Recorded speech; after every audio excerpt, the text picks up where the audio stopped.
की जय। शांतिनाथ भगवान की कथा। सब दुखों को निवारण करने वाली, शांति प्रदाता, शांति देने वाली शांतिनाथ भगवान की पावन कथा। ओम ह्रीं श्रीं शांतिनाथाय सर्व विघ्नविनाशाय सर्व सिद्धि कुरु कुरु ह्रीं नमः। ओम ह्रीं श्रीं शांतिनाथाय सर्व विनाशाय सर्व सिद्धि कुरु कुरु ह्रीं नमः। ओम ह्रीं श्रीं शांतिनाथाय सर्व विघ्नविनाशाय सर्व सिद्धि कुरु कुरु ह्रीं नमः।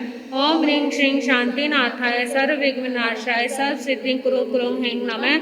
ओम ह्रीं श्रीं शांतिनाथाय सर्व विघ्नविनाशाय सर्व सिद्धि कुरु कुरु ह्रीं नमः। ओम ह्रीं श्रीं शांतिनाथाय सर्व विघ्नविनाशाय सर्व सिद्धि कुरु कुरु ह्रीं नमः। ओम ह्रीं श्रीं शांतिनाथाय सर्व विघ्नविनाशाय सर्व सिद्धि कुरु कुरु ह्रीं नमः।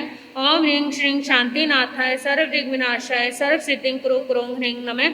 ओम ह्रीं श्रीं शांतिनाथाय सर्व विघ्नविनाशाय सर्व सिद्धि कुरु कुरु ह्रीं नमः। ओम ह्रीं श्रीं शांतिनाथाय सर्व विघ्नविनाशाय सर्व सिद्धि कुरु कुरु ह्रीं नमः।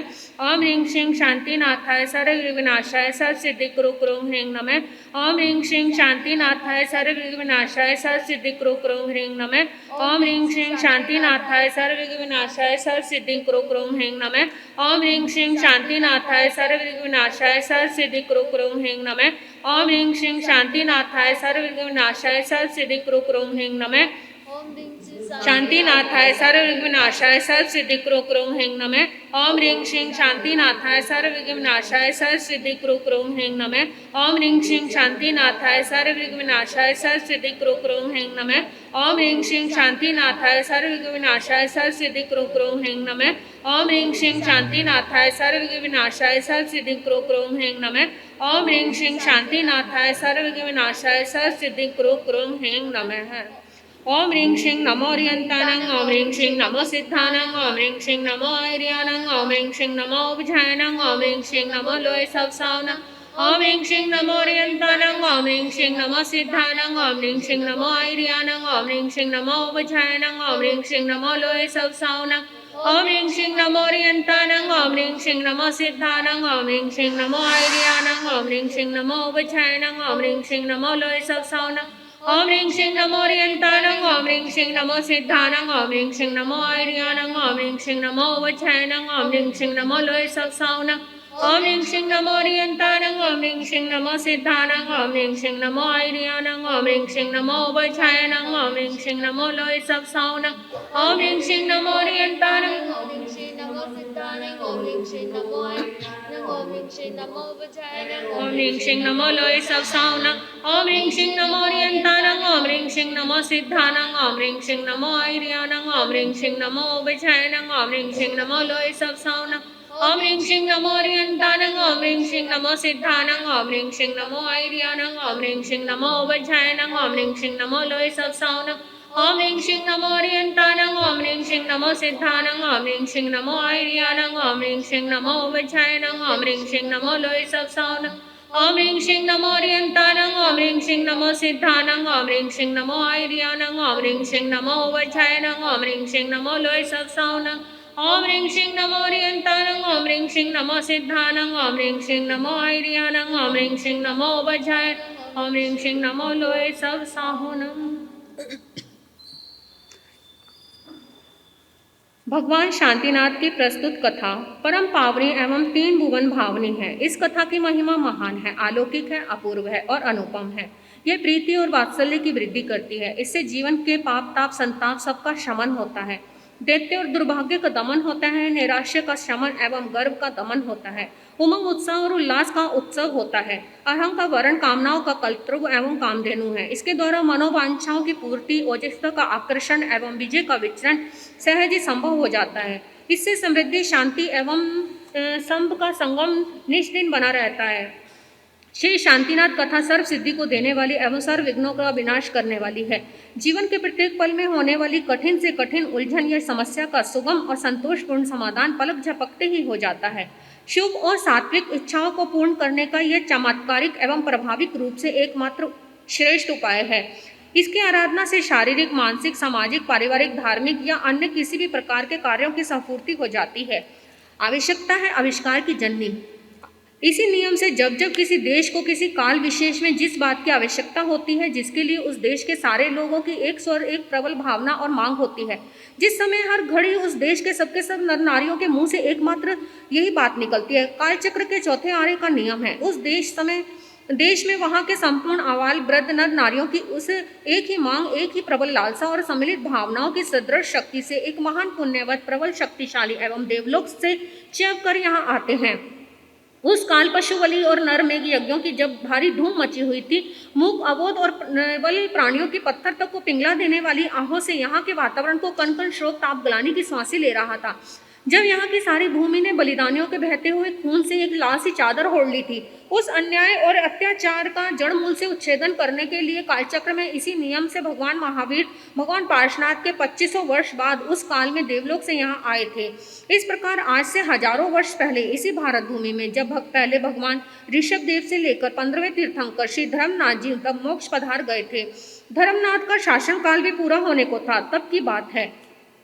तब हस्तिनापुर नगर और उसके पड़ोस के भूभाग पर महामारी का प्रचंड प्रकोप फैल रहा था। उन दिनों उस देश के भूभाग में जहां भी कहीं देखा जाता उधर वहीं दिख पड़ता था कि मृतकों के शव जंगलों की ओर ढो ढो लेकर जाए जा रहे हैं। तब वहां की सबकी सब वन भूमि शमशानों में बदल रही थी। किसी भी बस्ती के बाहर जब निकल कर देखा जाता तो केवल शमशान ही शमशान नजर आते थे। बढ़ते बढ़ते मृत्यु संख्या जब मर्यादा से बहुत अधिक बढ़ गई तब लोग घबराकर और थक कर मुर्दों को यूं ही जंगलों में जाकर फेंक के आने लगे। उन दिनों वहां के वायुमंडल में यदि कोई आवाज सुनाई देती थी तो केवल आकाश को चीर देने वाली रुदन की आर्तनाद और चिल्लाहट की ही थी। संपूर्ण प्रजा त्रस्त और भयभीत होकर त्राही त्राही की पुकार मचा रही थी। सभी ने एक मत, एक हृदय और एक ही प्राण होकर जगत पावन प्रत्युत उदारक दीन बंधु और अशरण शरण की पुकार और अवर्तनाएं की। उस समय कोई ना कोई आते अवश्य, जबकि हमारा आर्तनाद पहले मूक अबोध पक्षपात दीन और भेदभाव रहित किसी भोले बालक के समान बन जाए, तभी तो हम उस लोक पावन के पद तक पहुंचकर उसकी अटल शरण को पा सकते हैं। ऐसे विकट समय में सर्वासिद्ध नामक अनुत्तर विमान का एक जीव अपने 33 सागरों की आयु पूर्ण कर परम सुंदर और मनमोहक हस्तिनापुर नामक नगर में वहां के राजा विश्वसेन की परम आज्ञाकारिणी और सती सुशीला महारानी अचरा देवी की कोख में आया। जब भगवान शांतिनाथ का पावन जीव स्वर्ग से चढ़कर अचरा देवी के गर्भ में आया, उस भाद्रपदा कृष्ण सप्तमी तिथि की रात्रि के समय अर्थ निद्रा अवस्था में महारानी को हाथी, बैल, शेष, लक्ष्मी, फूलों की माला, चंद्र, सूर्य, ध्वजा, कलश, सरोवर सहित पदम, क्षीर सागर, देव विमान, रत्नों की राशि और निर्धुम अग्नि के 14 महासूक्ष्म स्वप्न दिखाई दिए। इन स्वप्नों को देखकर महारानी जी सजग हो बैठ गई और उसने अपने फलाफल पर क्रमश विचार करने लगी। उन्हें तत्काल ही जान पड़ा कि इन स्वप्नों के फलस्वरूप एक दिव्य पुत्र रतन की प्राप्ति होगी, जो महान पुण्यवत शक्तिशाली होगा तथा जो अपने प्रबल पराक्रम और दिव्य कार्यों से जगत के पाप तापों को मिटाने में समर्थ होगा। यह भांति भांति के श्रेष्ठ विचार करते हुए अपने स्वामी के कक्ष में जहां वह सो रहे थे वहां मधुर अलाप से उन्होंने अपने पतिदेव को जगाया। महाराज विष्णुसेन ने सजग होकर महारानी को सामने देखा और उन्हें बैठने का अनुरोध किया। पतिदेव का अनुरोध पाकर महारानी भद्रासन पर बैठ गई तथा राजा से आने का कारण पूछा। तब अपने देखे हुए स्वप्नों में से एक एक करके सभी उसने राजा को कह सुनाए और प्रेम पूर्वक उसने उन स्वप्नों का परिणाम भी पूछा। राजा रानी के मुंह से इन स्वप्नों को बात को जानकर सुनकर आनंद विभोर हो गए। तब रानी से बोले, प्रिय, ये सभी स्वप्न शीघ्र ही बड़े उत्तम फल देने वाले हैं और साथ ही साथ महान मांगलिक भी हैं। इनके परम प्रभाव से धन, जन, राज्य की अभिवृद्धि होगी, राज्य में पाप और तापों का समन होगा, राजा और प्रजा आनंद करेंगे, धराधाम में अनिति अधर्म का अंत हो जाएगा, जिससे राजा और प्रजा के जीवन की उन्नति होगी। वे दीर्घ जीवन की गोद में फलेंगे और फूलेंगे। आज राज्य की दशों दिशाओं में जिस महामारी का प्राणलेवा आतंक फैला हुआ, इसका नाम भी सुनने को ना मिलेगा। मेरे इस कथन की सच्चाई का प्रमाण तो तुम्हें उस समय जान पड़ेगा जब महामारी को शांत हो जाने का शुभ संदेश तुम सुन पाओगी। उस समय और भी कई प्रकार के मांगलिक कार्य और शुभ संदेशों और धराधाम की शांत तथा चिंताकर्षक वातावरण से तुम्हें प्रत्यक्ष हो जाएगा कि कोई ना कोई महान आत्मा का जन्म तुम्हारी कोख से अति निकट समय में ही होने वाला है। प्रातःकाल स्वपन पाठकों को भी आमंत्रित किया, स्वपन फल पूछा, फल जाना और प्रतिदान दिया, विदा किया।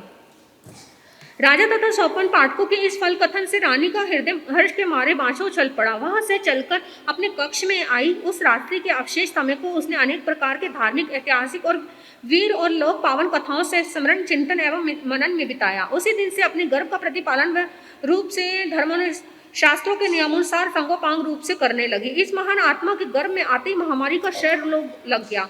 जिस प्रकार मेघों की तीव्र वर्षा से प्रज्वलित अग्नि का अभिमान चूर चूर हो जाता है, ठीक उसी प्रकार उस महान शक्ति के गर्भ में आने पर उसकी आज्ञा लेकर महारानी द्वारा राजप्रसाद के ऊपर नगरी व जल अभिषेक करने पर ही महामारी का प्रचंड प्रकोप शांत और श्वास दृढ़ हो गया और कोई ना कोई महान शक्तिशाली आत्मा अवश्य में जन्म लेने वाला है। जैसे पूर्व दिशा की ललाई की आवा मात्र से ही संसार को यह शुभ संदेश मिल जाता है कि अब शीघ्र ही सूर्य उदय होगा तथा उससे अंधकार पूर्ण रूप से लोप हो जाएगा, ठीक उसी प्रकार जो शांति में वातावरण फैला है उसी महान आत्मा के जन्म की मन भावन पूर्ण भूमिका है, जो निकट भविष्य में जन्म लेकर शांति का सुख का विस्तार करेगी। पूरे 9 मास 7.5 दिन बीतने पर एक परम पुण्यवान महान तेजस्वी और अमर यशस्वी बालक का उसने ज्येष्ठ कृष्ण त्रयोदशी की अर्धरात्रि में भरणी नक्षत्र में जन्म दिया। बालक का जन्मोत्सव बड़ी धूमधाम से मनाया गया। 12वें दिन अशुचि कर्म से निवृत्त हो जाने पर बालक का नामकरण संस्कार किया गया और चूंकि जिस घड़ी से यह बालक गर्भ में आया था उसी क्षण से राज्य व्यापी महामारी रोग शमन हो चुका था और उस दिन तो उसका सर्वनाश ही हो गया। जिस दिन वे गर्भ से बाहर आए देश की 10 दिशाओं में सर्व शांति का एक छत्र अखंड राज्य प्राप्त हो गया। बस तभी तो यथा नाम तथा गुण वाले उस बालक का नाम शांति कुमार रखा गया, जो भविष्य में शांतिनाथ के नाम से प्रसिद्ध हुआ। भगवान शांतिनाथ अपने बाल्यकाल से बड़े भारी गुणशील संस्कारी अभिजात अप्रतिम प्रतिभावन थे। उनके 8 वर्ष के हो चुकने पर एक दिन उनके माता पिता ने उन्हें पाठशाला में प्रवेश कराने का विचार उठा, परंतु उसी क्षण अपने प्रश्नोत्तर से कार्य उन्होंने उपस्थित सारे के सारे जन समुदाय को प्रत्यक्ष दिखा दिया कि उस समय के बड़े से बड़े विद्वान भी मिलकर उनके ज्ञान की समानता करने में असमर्थ हैं। तब तो उन्हें पढ़ने बिठाने की बात ही कौन सी प्रतीत होती। उनके पूर्व जन्म के संस्कारों से बिना पढ़ाई लिखाई ही सभी विद्याओं में कलाओं में परिपूर्ण थे। काल व्यतीत होने पर वे युवक बने। यशोमती नामक कन्या से उनका विवाह कर दिया गया। आपको अपने राज्य में नगर भंडार पूर्तल तथा विद्याधर श्रेणी में से 14 रत्नों 9 निधानों की प्राप्ति हुई, जिनसे प्राप्त आपने 6 खंड में एक राज्य स्थापित किया। यो कई दिन सुखपूर्वक बीत गए। एक दिन उनकी धर्मपत्नी यशोमती को मुंह के मार से शरीर में उतर जाने का स्वप्न दिखा। इसका सारा वर्णन उन्होंने अपने पतिदेव के सामने प्रकट कर दिया। उस स्वप्न का अर्थ भी पूछा। पतिदेव ज्ञान ध्यान तो थे ही, कुछ क्षणों में तक अपने ज्ञान बल से उन पर विचार करते रहे। तब वे अपनी पत्नी से बोले, प्रिय पूर्व भाव में दृढ़रथ मेरा छोटा भाई था। बाद में वह सर्वासित नामक विमान में रहा। अब वह वहां से चेपकर अपने घर में पुत्र के रूप में आ रहा है। उसी दृढ़रथ के समय में पूर्व महाविद्या की सितोदा नदी के उत्तर में 8वीं पुष्कलावती नामक विजय की पुंडरिकनी नगरी में मेघरथ नाम का राजा था। एक बार मेरे शरणागत रक्षा की गुण प्रशंसा शकेंद्र देवलोक ने अपनी देव सभा में की थी, किंतु एक जैसे आस्थावान सभी स्थलों में और सब काल में विद्यमान रहते ही नहीं है। इस न्याय और वहां भी उस समय 2 देव ऐसे आ निकले जिन्हें मेरी प्रशंसा खूब अखरी अनायासता से कोरी कल्पना मात्र समझा। उसी समय मेरे शरणागत रक्षा गुण की सत्यता की परीक्षा का विचार उन्होंने अपने मन में ठाना और उन्होंने एक ने कबूतर और दूसरे ने बाज का धुर धारण कर लिया। कबूतर में पहले मेरी गोद में आकर बैठ गया। उसके कुछ ही क्षण बाद बाज रूपधारी देव भी लपकता हुआ वहां आ पहुंचा। उस कबूतर को मेरी गोद में बैठा देखकर उस बाज ने मुझसे कहा, राजन, तुम्हें यह अधिकार किसने दिया कि मेरे भोजन को यूं लुक छुप कर चुरा कर अपनी गोद में रख लो? चलो छोड़ो इसे, तुरंत लौटाओ। अब तो ये छोड़ा भी कैसे जा सकता है? शरण में आए हुए को अनाथ बनाकर मौत के पंजे में छोड़ देना तो कायरों का काम है। शूरवीर राजपूतों का राजधर्म और कर्तव्य तो यह है कि प्राण में प्राण रहते हुए अपनी शरण में आए हुए की रक्षा करें, उन्हें आबेदान दे। अरे भाई, मेरी काय मेरे प्राण रहते हुए तो मैं इसे नहीं तुम्हें दे सकता। अच्छा छोड़ो इसे, यह नहीं तो ना सही, इसके बदले कम से कम तुम अपने शरीर का मांस देकर मेरी भूख तो मिटा सकते हो। मैं इतने में ही संतोष मान लूंगा। हाँ, ये बात तुमने ठीक कहा, तुम्हारी ये बात मुझे खूब पसंद आई। तुम ऐसा करके खुशी खुशी अपनी भूख बुझा सकते हो। अच्छा चलो, तराजू और बांट को लाओ। तराजू के एक पलड़े में कबूतर को उठाकर रख दो और दूसरे में अपने ही हाथ से काट कर अपने बराबरी का मांस मुझे दे दो। बाज की इस बात से प्रशंसा के मारे मेरी नस नस फड़क उठी, परंतु मेरा यह विचार मेरे परिषद, मंत्री, महारानी, परिवार, कुटुंबीजनों, राज कर्मचारियों किसी को भी अच्छा नहीं लगा। वे सबके सब मुझे अपने इस निर्णय से विरत करने की चेष्टा करने लगे, पर मैं ही अपने निश्चय से कब डिगने वाला था। मैं टस से मस भी ना हुआ। मैंने तराजू और छुरी मंगवाई। उनके आते ही अपनी जांघ का मांस काटकर मैंने तराजू के एक पलड़े में रखा, दूसरे में कबूतर को बिठाया। काटते काटते मैंने अपने शरीर का बहुत सारा भाग काट लिया। तब भी भार को कबूतर के बराबर न होता देख मैं स्वयं ही तराजू के पलड़े में जा बैठा। ये देखकर तो वे बाज रूपधारी और अपने असली रूप को और अधिक देख न छुपा सका। अपना रूप प्रकट करते हुए प्रशंसा पूर्वक वह उछल पड़ा और बोला, राजन, मैं तुम्हारी शरणागत की रक्षा, गुण तथा सत्यशीलता में बार बार बलिहारी जाता हूँ। ये सारी माया मैंने और कबूतर ने तुम्हारी शरणागत रक्षा की और परीक्षा के लिए रची थी। उस परीक्षा में तुम 52 तोला पाप रत्ती पूरे उतरे, मुझे अब और कुछ नहीं चाहिए। यूँ कहते हुए सर्प के लिए क्षमा याचना की, मेरे शरीर को पहले जैसा सुंदर बना दिया, उपहार प्रदान किया और तब अपने देव रूप में वे वहां से आकाश पथ से स्वर्ग में कूच कर गए। महारानी, यही मेरे पूर्व भव का वृत्तांत है। मेरी उसी सत्यशीलता और शरणागत दया के प्रचंड प्रताप से इस भव में ऐसी उच्च स्थिति मुझे प्राप्त हुई। यो मेघरथ राजा ने तीर्थंकर गोत्र बंधन के 20 कारणों में से जीव रक्षा आदि कई एक कारणों को अपने जीवन में उत्कृष्ट रस से बुरा बुरा उतार कर तीर्थंकर होने का उत्कृष्ट शुभ पुण्योपार्जन किया। उन्होंने सात्विक औषधि के अनेक औषधालय खुलवाए, जन साधारण को उन्होंने बिना मूल्य औषधि वितरण की, जिससे लाखों प्राणियों को रोग का शमन होता था और उन्हें सच्ची मन काया की शांति मिल पाती थी। इस जगत के दीन और दुखी, शोक चिंताग्रस्त, लंगड़े, लूले, अंधे, अपंग, गूंगे, बहरे, असहाय, रोगी और वे अज्ञान के प्रगाढ़ अंधकार में फंसकर अपने वास्तविक आत्म स्वरूप से जन्म जन्मांतरों से अनजान रहकर नाना प्रकार की योनियों में बार बार जन्म और मरण को प्राप्त हो रहे थे। ऐसे प्राणी हमारे लिए वास्तविक कृपा पात्र हैं। इनकी सेवा और शुश्रूषा भगवान के उपदेशों की वास्तविक सेवा उपासना है। इससे इनके आशीर्वाद और कृपा की दृष्टि मिलती है तो कांट के ठूठ तक हरे भरे बन जाते हैं। रोगग्रस्त संसार स्वर्ग का कंदन नंदन कानन की छटा को जीतने लग जाता है। इसको खिलाने पिलाने और सेवा द्वारा अपना लेने से राष्ट्र के मुर्दा प्राणों में नौजवानी की छटा छिटकने लग जाती है। राजा मेघरथ ने अनेक प्रकार की पाठशालाएं, गुरुकुल, विद्यालय, महाविद्यालय आदि शिक्षण संस्थाओं को स्थापित किया और उनके द्वारा जनता को विद्या शाश्वत दान कर उनके हृदयों में अज्ञान रूपी प्रगाढ़ अंधकार को मिटाया और अनेक निरक्षर को साक्षात ज्ञान को सर्वगुण संपन्न बना दिया। लौकिक सद्विद्या की राष्ट्र का जीवन रक्षण और विकास है तथा लोकोत्तर विद्या ही मुक्ति का राजमार्ग है। उन्हीं राजा ने अपने राज्य में राज घोषणा द्वारा जीव हिंसा का निषेध किया, जिससे कि हिंसा धर्म का खूब प्रचार प्रसार हुआ। प्राणियों की रक्षा करना यह उनका एक मुख्य ध्येय था। ये तो भली बात है, आप समझ ही सकते हैं कि वे स्वयं भी दीक्षित बने, केवली बने, तीर्थंकर बने, अहिंसा के एक प्रवर्तक बने और स्वयं अपने प्राणों का मोह त्याग कर परायों के प्राणों को बचाने में पल भर का भी विलंब नहीं करते थे। यह उनके जीवन का आदर्श और अहिंसा का करुणा का जीता जागता उदाहरण है। इसी प्रकार अनाश्रित तथा अनाथ जन और अपंग, लूले, लंगड़ों आदि के लिए उन्होंने अनेक अनाथालय और सदाव्रत आदि खोलकर उनके भरण पोषण और शिक्षा का समुचित प्रबंध कर दिया था। यही कारण था उनके राज्य में कोई भी व्यक्ति कभी भूखा नहीं रहता था, न सोता था। स्वधर्मी किंतु निधन बंधुओं के लिए तो उन्होंने इतना अच्छा प्रबंध कर दिया था कि भोजन के समय बिना किसी रोक टोक के भोजनशाला में प्रवेश कर सुख और शांति के साथ भोजन करते थे। फिर वे ही लोग पोषशाला में स्थानक में जाकर धर्म, ध्यान, सामायिक प्रतिक्रम आदि शुभ कार्यों में जुट जाते थे। राज्य की संपूर्ण अनाथ निरक्षर विधवा माताओं तथा बहनों के लिए 50 आवास बना दिए थे, जिससे स्त्रियां समय समय पर भोजन करती थी और नित्य में रूप से नवकार मंत्र का जाप की आराधना भी करती थी। इतना ही नहीं, मेघराज राजा ने अनेक सामायिक भवन बनवा दिए थे, जिससे समय समय पर सभी लोग सामायिक प्रतिक्रम आदि सभी प्रकार से धार्मिक क्रिया करते थे। पुण्य धर्म प्रचार के और भी जितने साधन हो सकते थे उन सभी राजाओं मेघराज ने वास्तविक कार्य रूप देकर पुण्य तथा धर्म प्रचार का पूरा योगदान दिया।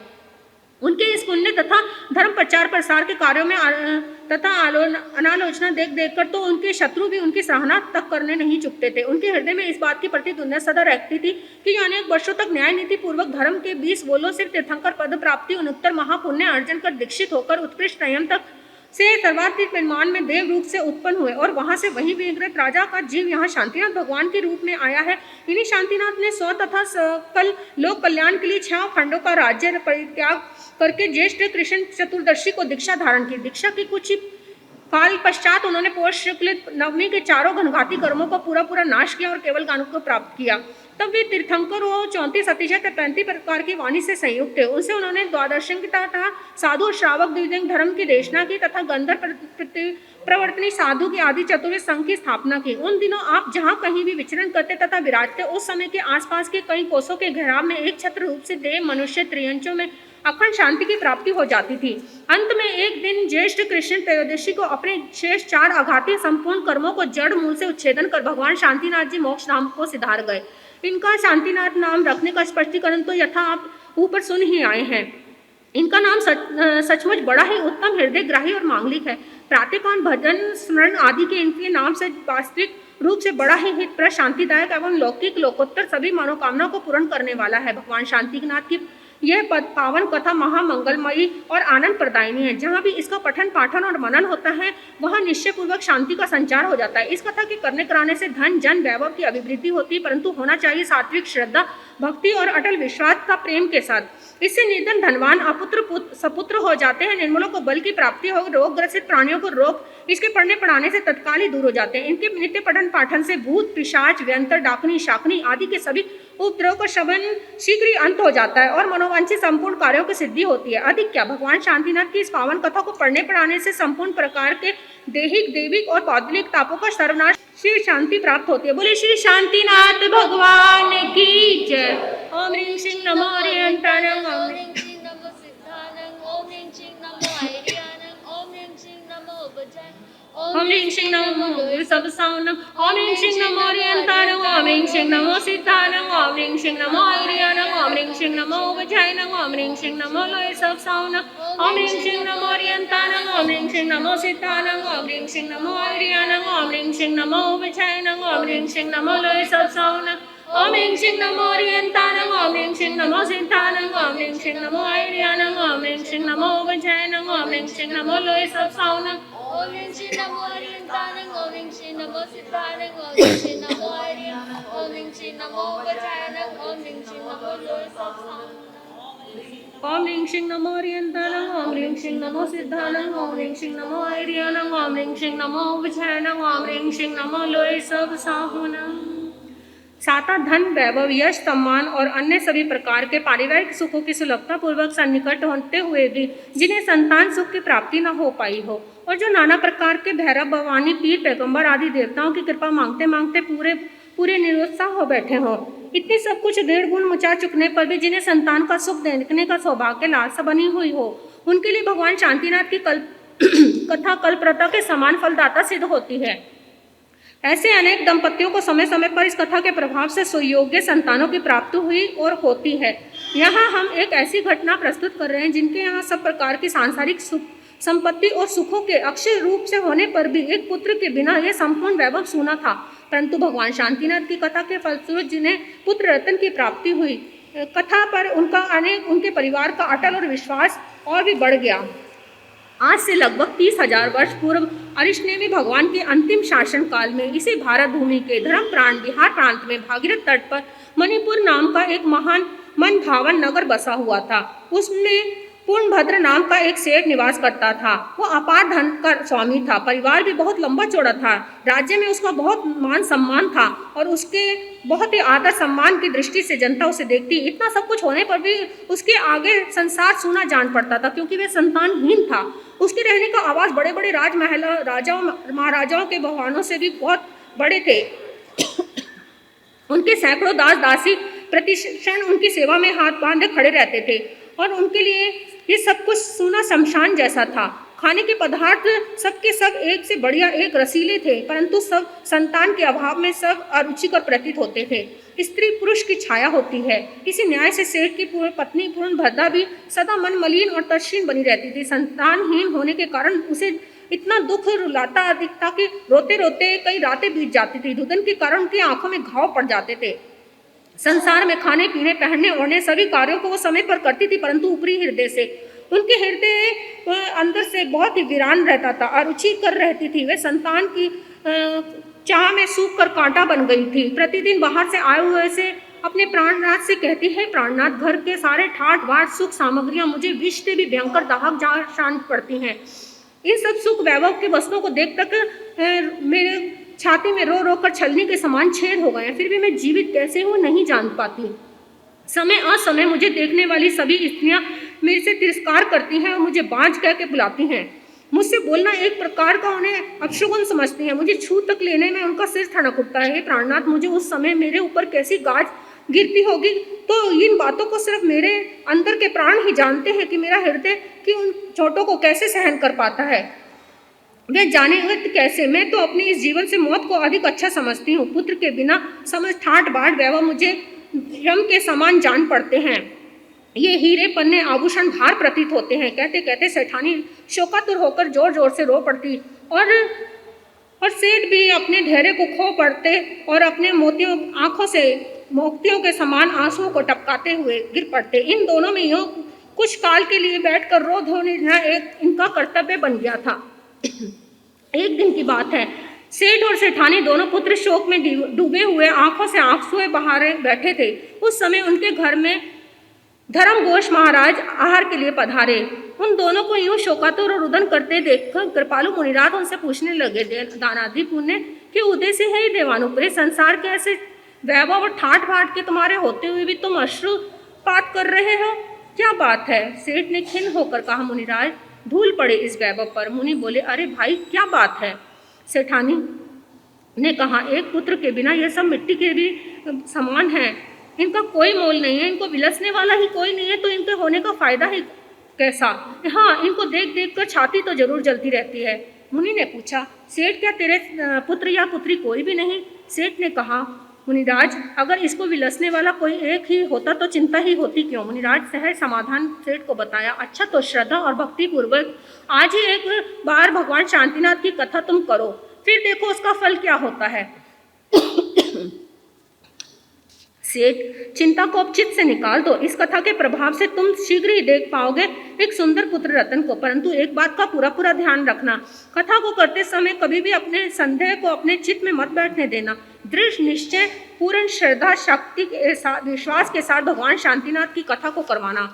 सेठ मुनिराज महाराज का कथन को आदरपूर्वक सुना, समझा और अपने भाग्य की भूरी भूरी प्रशंसा की। मुनि का बार बार वंदन करके वे कृतज्ञता से बोले, प्रभु आपकी वाणी सफल हो। उधर मुनि महाराज अपने स्थान पर पहुंचे। इधर सेठ ने भी अपने स्थान पर पहुंचकर कथा की पुस्तक प्राप्त की तथा शांतिनाथ भगवान की कथा बड़े ही भक्ति भाव पूर्वक विधि विधान के साथ करवाई।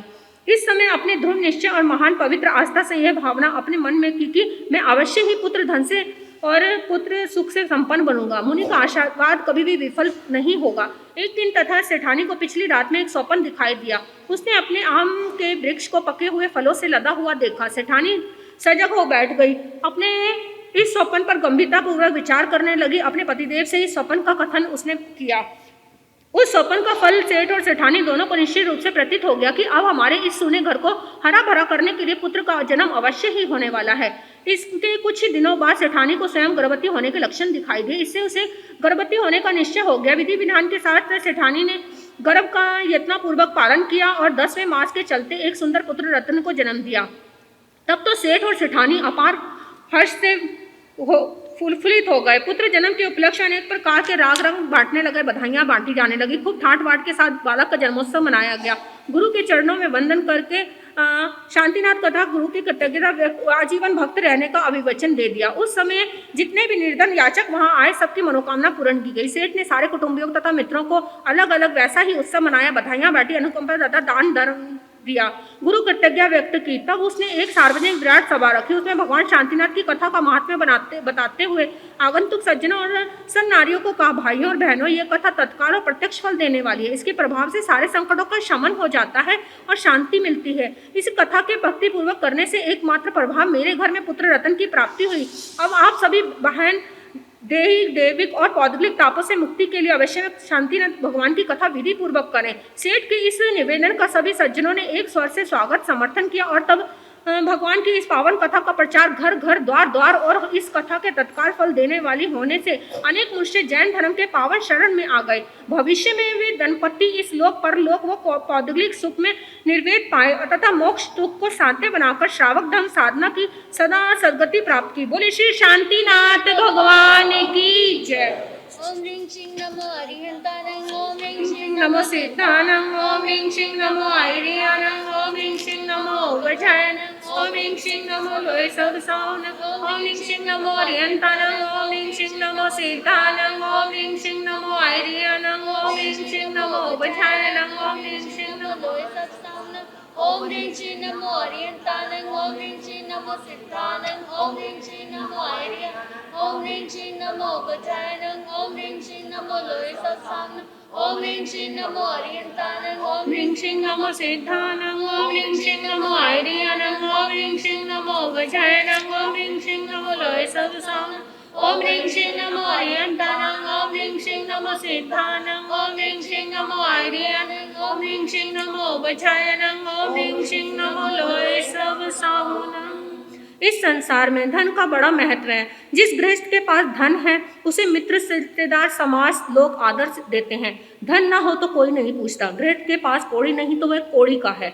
जिन लोगों ने अपनी निर्धनता तक दूर आर्थिक संपन्ना प्राप्त करनी हो, राज्य, उच्च पद, सम्मान पाना हो, मुकदमे विजय में लाभ प्राप्त करना हो, उनकी संसार में जिन्हें आदर की दृष्टि पानी हो, ऐसी अभिलाषा हो, उन्हें भगवान शांतिनाथ भगवान की कथा करानी चाहिए। गोपाल ग्वाल की दरिद्रता भी इसी कथा के कराने से दूर हुई थी। महाराज विक्रमादित्य के पहले समय की भगवान महावीर स्वामी के शासन काल की बात है। इसी भारतवर्ष में कनकपुर के पास बिखरपुरा नाम का एक कस्बा था। उसमें भूपाल नाम का एक ग्वाला के लोगों की उसकी दशा को देख देख कर रोना आ जाता था। और तो और उसे भरपेट भोजन वर्ष में कभी एक आधी बार नसीब हो पाता था। वह सदा सुबह लाता और कड़ी धूप लगते शाम को खा पाता था। वर्ष में कई दिन उसे भूखे रहकर ही बिता देने पड़ते थे। अपनी इस दिशा से ऊब कर वह सदा सर्वदा अपने मिलने जुलने वालों को से यही कहता, भाई मैंने अपने जीवन को मरण ही अच्छा समझता हूँ। मेरे जैसे प्राणियों ने संसार को लाभ ही कौन सा दिया है। मैंने व्यर्थ जन्म लेकर धरती को बोझिली बनाया और तो और ठल्ली मौत भी मुझे नहीं आती। हाँ, उपाय मौत के लिए मैं बहुत बार कर चुका हूँ, परंतु मौत मुझे आए कैसे। जाकी यहाँ चाह ना है, वहाँ के वहाँ चाह ना है। जाकी वहाँ चाह ना है, वहाँ की यहाँ चाह ना है। उन दिनों स्थविर मुनि श्री विभूत विजय जी अपने शिष्यों के साथ वहीं पधारे हुए थे। इसी जगत में प्रतिक्षण प्रत्येक पदार्थ में अदल बदल हो रही है। भूपाल ग्वाल का दुर्भाग्य भी क्यों न बदलता, उसके भाग्य चक्र ने भी पलटा खाया। पतझड़ के बाद प्रकृति में बसंत सदा आया करता है, ग्रीष्म ऋतु के बाद वर्षा आया करती है और हाथ हाथ तक जिसने ना सूझे ऐसी श्रावण और भादों की अंधेरी रात्रियों के बाद भी शरद पूर्णिमा की निर्मल चांदनी की जगत में प्रकट होती है। ठीक उसी प्रकार भोपाल ग्वाल के दुख दर्द भरे दिन भी बीतने का समय निकट आ चुका। एक दिन अचानक उस ग्वाल के जंगल में मुनिराजों से भेंट हो गई। मुनिराज को दूर से देखते ही उसने क्षमाशीलता, तप, तेज तथा शील धर्म तक का उसके हृदय में एक जादू सा प्रभाव हुआ। उसने निकट पहुंचकर प्रेम आदर भक्ति पूर्वक वंदना की और बोले, प्रभु सचमुच मैं बड़ा ही बड़भागी हूँ कि आप जैसे संतों की अकस्मात कर सका, नहीं तो आप कहाँ और मैं कहाँ। मुनिराज, मैं एक बड़ा ही दरिद्र और दीनहीन पुरुष हूँ। दारिद्र्य ने मुझे अपने चंगुल में इस प्रकार दबोच रखा है जैसे चिड़िया को बाज अपने चंगुल में दबोच लेता है। आप जैसे महात्माओं के दर्शन से आज मेरे भाग्य खुल गए। प्रभु, आज मेरे जीवन में मुझे एक आशा की अति दुर्लभ भावन झलक दिखाई दे रही है। जान पड़ता है कि संत समागम से जन्म जात दरिद्रता आज मेरे लिए सदा ही दूर हो जाएगी। कृपा करके आप बताइए कि क्या मुझे से भाग्य के भी भाग पलटेंगे। मुनिराज ने कहा, भोपाल, ये बात कौन सी बड़ी बात है। जब मनुष्य अपने निरंतर प्रत्यक्ष जैसे मोक्ष अखंड सुख व्यापक को सरलता पूर्वक प्राप्त कर सकता है, तो ऐहिक सुख संपत्ति और राजलक्ष्मी को पाना कौन सी कठिन बात है। ये तो एक आसान बात है। हाँ, तू अभी तक किसी संत का समागम नहीं कर पाया, यही कारण है कि तुझे शांतिनाथ भगवान की कथा का मालूम नहीं है। अरे, ये कथा तो बड़ी ही सुलभ साध्य है। उसे सुनने सुनाने करने कराने से सुख सहज ही मिल जाते हैं। जिस कथा की निरंतर आराधना से देश भर की आदियां विरादियां, रोग शोक दुख दारिद्र बात ही बात में मिट जाते हैं, तब तुझ जैसे एक व्यक्ति की दारिद्र की हस्ती ही कौन सी है। यह कथा परम मंगल देने वाली है, सुख समृद्धि को देने वाली, संकट को करने वाली है। यदि तुम अपने दारिद्र से सचमुच अपना पिंड छुड़ाना चाहते हो तो भगवान शांतिनाथ की कथा शीघ्र ही करवाओ। इस कथा के प्रभाव से तुम जान पाओगे कि ये कैसे तुम्हारे को अच्छे से सुख देगी। इस कथा की पुस्तक ले लो तुम। मुनिश्री की बातों को सुनकर अब उसका हृदय हर्षित हो उठा। मुनिश्री का दर्शन प्राप्त कर और उनके उपदेश वाणी सुनकर डूबते को तिनके का सहारा नहीं वरण को महानों का काम दे रही थी। मन ही मन में अपने भाग्य की बुरी बुरी प्रशंसा करता जा रहा था और कहता जा रहा था कि आज पूर्व जन्म के किसी महान पुण्य का उदय हुआ, जिसे ऐसे महात्माओं के दर्शन और कथा ज्ञान का सुलभ संयोग मिला, जिससे नया पुण्य उदय हुआ। अंत में बिहार से विदा होते मुनिराज के चरणों में भोपाल ग्वाल ने श्रद्धा भक्ति पूर्वक वंदना की। वहां से चलकर अपने घर में आया। मुनिश्री से भेंट होने तक का शांतिनाथ की कथा का सारी बातें अपनी पत्नी को ज्यों त्यों कह सुनाई। वह चाहता था कि आज ही इस कथा को कर ले, क्योंकि सुबह से शीघ्रम अर्थात भला काम जितना अच्छा हो उतना ही भला। अतएव तुम जाओ, अपनी सखी सहेलियों को बुला लो और मैं भी मोहल्ले के सभी नर नारियों को आमंत्रण दे आता हूँ और अपने इष्ट मित्रों को भी बुला लाता हूँ। यूँ उन दिनों ने बड़े ही उत्साह पूर्वक भक्ति के साथ समारोह विधि विधान पूर्वक अपने सामर्थ्य के अनुसार शांतिनाथ भगवान की कथा प्रारंभ की। सारी जनता को बड़े ही ध्यान से कथा सुनने लगी।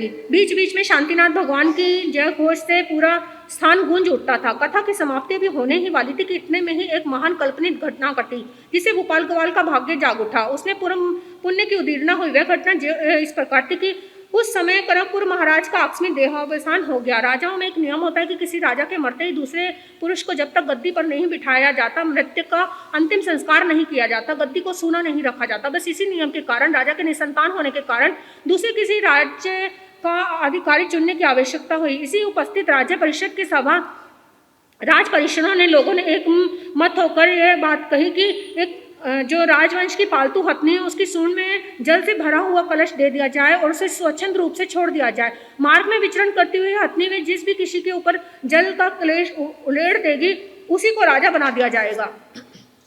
ठहराव के अनुसार जल का कलश सूंड में देकर उस हथनी को छोड़ दिया गया। वह उस स्थान पर आ पहुंची जहां भूपाल ग्वाल श्री शांतिनाथ भगवान की कथा करवा रहा था। वहां आते ही वह हथनी चुपचाप ठहर गई। लोगों ने उसकी ओर देख देख कर बड़ा भारी अचरज करने लगा। कथा अब तक बड़े ही आनंद पूर्वक समाप्त हो चुकी थी। भूपाल ग्वाल कथा की समाप्ति पर यहाँ एक तृतीय प्रसाद की प्रभावना श्रोताओं को बांट रहा था। प्रसाद बांटते बांटते जो ही वह उस हथनी के पास पहुंचा उतने ही में उसने वह कलश उसी पर उड़ेल दिया और अपनी सूंड से उसे अपनी पीठ पर बिठा लिया। वहां से चलकर वह राजद्वार पर आ पहुंची। राजवंश आदि के सभी लोगों हथनी की उदारता और कृतज्ञता के काम में बड़े ही प्रसन्न हुए।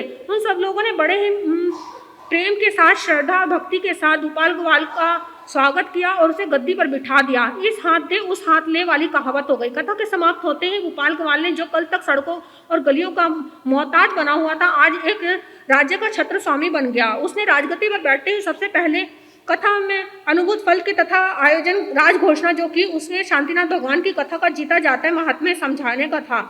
सभी प्रजाजनों को राज घोषणा का हृदय से सत्कार किया क्योंकि उन्होंने भूपाल ग्वाल को अपनी आंखों से देखा था। उन लोगों ने भी कथा को सदा सर्वदा प्रतिमास विधि विधान और भक्ति भाव के साथ करने का निश्चय पूर्ण व्रत लिया। भूपाल की तो श्रद्धा इस कथा की ओर भी बढ़ गई। जिन जिन लोगों ने कानों पर पहली राज घोषणा पड़ी थी वे सबके सब जैन धर्म के सच्चे और कट्टर अनुयायी बन गए। उन्हें प्रत्येक जान पड़ा कि जैन धर्म सभी जाति और सभी अवस्थाओं के नर नारियों के लिए सुबोधगम्य, ग्राह्य, सुंदर, शांतिदायक, सुलभ, साध्य और जीवन को तत्काल ही उन्नत बनाने वाला है। उनके सिद्धांत अहिंसा, सत्य, आचार्य, ब्रह्मचर्य, अपरिग्रह, अनेकांत, रात्रि भोजन, त्याग, सेवा, सम्यक श्रद्धा, स्व पर विश्वास, कल्याण की कामना खुली मिली हुई है। उसके एकमात्र शरण में जाने पर भक्त ताप से तप्त प्रत्येक मानव हृदय असाधारण शांति को प्राप्त कर सकता है। अब तो भोपाल के जीवन की दशा ही बदल गई। वे रंग से राजा बन गया और न्याय नीति राज्य का पूर्ण रूप से संचालन करने लगा। परंतु आजीवन वह इस बात को भली भांति जानता था और मानता था कि मेरे अभी तक का एकमात्र कारण शांतिनाथ भगवान की कथा ही है। बिना शांतिनाथ भगवान के जप जाप किए ना ही वे भोजन करता ना ही पानी को ग्रहण करता। उठते बैठते चलते फिरते भगवान शांतिनाथ का जप जाप किया करता था। वह जैन धर्म का कट्टर अनुयायी बन चुका था। उसके राज्य की उन्नति भगवान की निरंतर और जप जाप के प्रताप शुक्ल पक्ष के चांद की कला की भांति बढ़ रही थी। उसकी उस बढ़ती हुई उन्नति को देखकर पड़ोसी राजा उससे ईर्ष्या करने लगे। वे उसकी पूर्व दशा और आज की दशा को देखकर मन ही मन जलते भुनते सड़ते आ रहे थे। आए दिनों इस देश की अग्नि ने बड़ा प्रचंड प्रकोप रूप धारण कर लिया। सभी पड़ोसी देश के राजाओं ने एक मत होकर भोपाल पर आक्रमण कर दिया और इस प्रकार धावा बोल दिया। उधर भोपाल नरेश को भी दूतों के द्वारा उनके आक्रमण की स्थिति का पूर्ण ज्ञान हो गया। उसी समय उन्होंने अपने नगर के 5 भिन्न भिन्न स्थानों पर शांतिनाथ भगवान की कथा करवा दी और उसके विधि विधान के साथ सब कथा को प्रारंभ कर दिया। शत्रु दल को सामने रणांगन में उतरा देख भोपाल नरेश उन पर भूखे शेर की भांति ससैन्य टूट पड़ा। घमासान युद्ध हुआ। कई दिनों तक युद्ध चलता रहा। अंत में शत्रु पक्ष को मुंह की खानी पड़ी। विरोधी पक्ष के सेना के पांव उखड़ गए। अंत में भगवान की शांतिनाथ कथा और जप जाप के अटल और साधारण प्रवाच्य से विजय श्री भोपाल को ही वरण किया। भोपाल ने सबको क्षमा प्रदान की और उनके राज्य लौटा दिए। उनसे तो भोपाल नरेश का यश और भी फैल गया। फिर वे 21 गुणधारी 12 वर्त वाले श्रावक रत्न और संघ को देदीप्यमान किया, अभिवृद्धि की। इसी कथा के अमर प्रभाव से उसी काल में अनेक पुरुषों ने मुकदमे, न्यायालय आदि में भी असाधारण विजय प्राप्त की। तब तो इस कथा की और जन रुचि तथा धर्म रुचि और भी अधिक बढ़ गई और तब से आज तक बढ़ती ही चली जा रही थी। बोलिए श्री शांतिनाथ भगवान की जय। ओम ह्रीं श्रीं नमो हरियंतानंग, ओम ह्रीं श्रीं नमो सिद्धानंग, ओम ह्रीं श्रीं नमो हरियं, ओम ह्रीं श्रीं नमो बचानंग, ओम ह्रीं श्रीं नमो लोय सत्संग, ओम ह्रीं श्रीं नमो हरियंतानंग, ओम ह्रीं श्रीं नमो सिद्धानंग, ओम ह्रीं श्रीं नमो हरियानंग, ओम ह्रीं श्रीं नमो बचानंग, ओम ह्रीं श्रीं नमो लोय सत्संग, ओम ह्रीं श्रीं नमो हरियंतानंग, ओम ह्रीं श्रीं नमो सिद्धानंग, ओम ह्रीं श्रीं नमो हरियानंग, ओम ह्रीं श्रीं नमो बचानंग, ओम ह्रीं श्रीं नमो लोय सत्संग, ओम ह्रीं श्रीं नमो हरियंतानंग, ओम ह्रीं श्रीं नमो सिद्धानंग, ओम ह्रीं श्रीं नमो हरियानंग, ओम ह्रीं श्रीं नमो बचानंग, ओम ह्रीं श्रीं नमो लोय सत्संग, ओम ह्रीं श्रीं नमो हरियंतानंग, ओम ह्रीं श्रीं नमो सिद्धानंग, ओम ह्रीं श्रीं नमो हरियानंग, ओम ह्रीं श्रीं नमो बचानंग, ओम ह्रीं श्रीं नमो लोय सत्संग। जिन पुरुषों के घर से लक्ष्मी रूठ गई है, जो पैसे पैसे के लिए तरसते रहते हैं, साधारण रूप से भोजन और वस्त्र तक जिन्हें समय पर नहीं मिल पाता, उन स्त्री पुरुषों को सात्विक श्रद्धा और भक्ति पूर्वक भगवान शांतिनाथ की कथा करवानी चाहिए। कथा के फलस्वरूप उन्हें तत्काल ही विपुल धन की प्राप्ति होती है। धन से सारे सुख साधन उन्हें सहज ही में सुलभ हो जाते हैं। जिस प्रकार गंगपाल नामक एक दरिद्र ने इस कथा को करके अपने दुख और दारिद्र्य को सहज ही मिटा डाला था, बदले में सुख प्राप्त किया था। महाराजा विक्रमादित्य से इस भारतवर्ष में श्रीपुर नाम का एक बड़ा ही मनोहर नगर था। जिन दिनों वहां का राजा महिपाल था, उसी नगर में गंगपाल नाम का एक दरिद्र भी रहता था, जो अत्यंत दीनहीन, दुखी, दुर्भाग्य और पृथ्वी पर भार रूप था। यह इतना दरिद्रता की लगातार कड़ा परिश्रम करते रहने पर भी कठिनाई से अपने रूखे सूखे भोजन को ही जुटा पाता था। दरिद्रता ने और उसके स्त्री संतानें सभी साथ में घबरा उठे थे। बच्चों के जेवर की बात कौन चलावे, बेचारों को भरपेट भोजन और कपड़े भी पूरे नहीं मिलते थे। यही हाल उसकी पत्नी का था। उसकी साड़ी क्या थी, एक झज्जर कंथा थी। ये कई जगह उसमें पैबंद लगे हुए थे। जहाँ तेल बिंदु की उपलब्ध ना हो पाता, वहाँ भोजन की गंध कैसे आ पाती। अधिक क्या, थोड़े में उस बेचारे का मान घर और गांव में कुत्ते से भी कम नहीं था। एक दिन स्थविर प्रबुद्ध मुनि जी अपने शिष्यों के साथ विचरण करते करते श्रीपुर नगर में पधारे। वे बाग में ठहरे हुए थे। जब शिष्यगण आहार पानी के लिए बस्ती में जाने को तैयार हो, तो सबसे पहले उन्होंने अपने मुंह पर बंधी हुई मुंहपत्ती, फिर कांख पे रखे रजोहरण प्रतिलेखन परिमार्जन किया। तब झोली समेत कांच पात्र और अपने शरीर पे पहने हुए वस्त्रों का परिमार्जन कर प्रतिलेखन किया। मार्ग में उसी गंगपाल को इन मुनियों के दर्शन हुए। गंगपाल ने सारे मुनियों को सादर वंदना की और गिड़गिड़ाकर बोला, हे प्रभु, मुझसा भागा आप लोगों ने संसार में कोई विरला ही पुरुष देखा होगा। मैं जन्म से दुखिया और दरिद्र का सताया हुआ हूँ। यूँ कहते कहते उसकी आंखों से आंसू लुढ़क पड़े और वो मुनियों के पावन चरणों में गिर पड़ा। उठकर फिर बोला, महाराज, जरा मुझ दीनहीन की अवस्था पर भी ध्यान दीजिए। क्या मेरा भाग्य भी कभी पलटेगा? शिष्य ने कहा, भाई, भला तो तुम्हारा इस बात की है कि तुम अभी पड़ोसी बाग में, जहाँ हमारे गुरुदेव प्रबुद्ध मुनि जी विराजमान, उनकी सेवा में अपना सारा दुख कह सुनाओ। वो तुम्हारे दुख का कोई ना कोई उपाय जरूर सुझा देंगे। मुनियों की इस आश्वासन भरी वाणी को सुनकर गंगपाल जैसे खड़ा था वैसे ही वहाँ मुनि श्री के दर्शन करने के लिए पहुंच चला। मुनियों के आदेशानुसार प्रबुद्ध मुनि जी की सेवा पहुंचकर उन्होंने प्रेम पूर्वक मुनि को वंदना की और अपने दारिद्र्य की विकट अवस्था का वर्णन उनके सामने कह सुनाया। प्रसंगवश अंत में उन्होंने छुटकारा पाने का कोई सहज सा उपाय पूछा। इस पर मुनि श्री ने कहा, भाई, एक बार तुम शांतिनाथ भगवान की कथा विधि विधान के साथ करो तो तुम्हारा ये सारा भव ताप बात ही बात में विलीन हो जाएगा। इसमें रत्ती भर भी संदेह नहीं कि ये कथा शांतिनाथ भगवान की तुम्हारे हृदय को शांति करने के लिए है, तो ये तुम्हें अवश्य ही सुख देगी। चाही हुई वस्तु की प्राप्ति के अभाव में हृदय में जो एक प्रकार की भीषण हाय त्राय पैदा हो जाती है, जो शमन करके शांति का वातावरण फैला देने के लिए शांतिनाथ भगवान का नाम स्मरण और कीर्तन गारुड़ी मंत्र के समान फलदाता है। आवश्यकता है आस्था रखकर अनुभव लेने वालों की। मुनि के वचन गंगपाल के हृदय को लग गए। उसने कथा की पुस्तक ली, अपने घर में अपने सामर्थ्य के अनुसार भगवान शांतिनाथ कथा का आयोजन किया। गरीब तो बेचारा था ही, विराट आयोजन कैसे करता और कहाँ से लाता, परंतु भगवान तो सर्वदा भाव के ही भूखे होते हैं, उन्हें भाव ही प्यारा होता है। गंगपाल ने कथा का सामान इधर उधर से मांग मांग कर इकट्ठा किया। अपने परिवार संबंधी एवं मोहल्ले के लोगों को बड़े ही आदर के साथ कथा सुनने के लिए बुलवाया। कथा खुले प्रांगण में विचार करवा के की गई। गंगपाल सात्विक श्रद्धा और भक्ति के साथ कथा को ध्यान पूर्वक सुनने और समझने लगा। कथा के सुनते सुनते उसका दारिद्र्य भी दूर होता जा रहा था। कथा के समाप्त होते होते जो उसका सारा का दुख दर्द भाग्योदय आया, भाग्य की उदीर्णा होए। प्रसाद बांटकर प्रसाद का पात्र जो ही घर में रखने को गया, घर के बीच में पहुंचते ही उसका पैर धरती में धंसने लगा। देखने भालने से पता लगा कि धरती यहाँ से पोली है। उसे बड़ा ही आश्चर्य हुआ। वह मन ही मन कहने लगा, अरे ये बात क्या है, कल तक तो यहाँ धरती सरीखी धरती थी, आज ये एकदम पोल कहाँ से आ गई। कोई कुछ ना हो, खोद कर जरूर देखना चाहिए। इतना कहकर वह उस भूमि को खोदने लग पड़ा। अभी थोड़ी ही भूमि खोदी होगी कि बड़ी भारी रत्न राशि उसके हाथ उसको दिखाई पड़ी।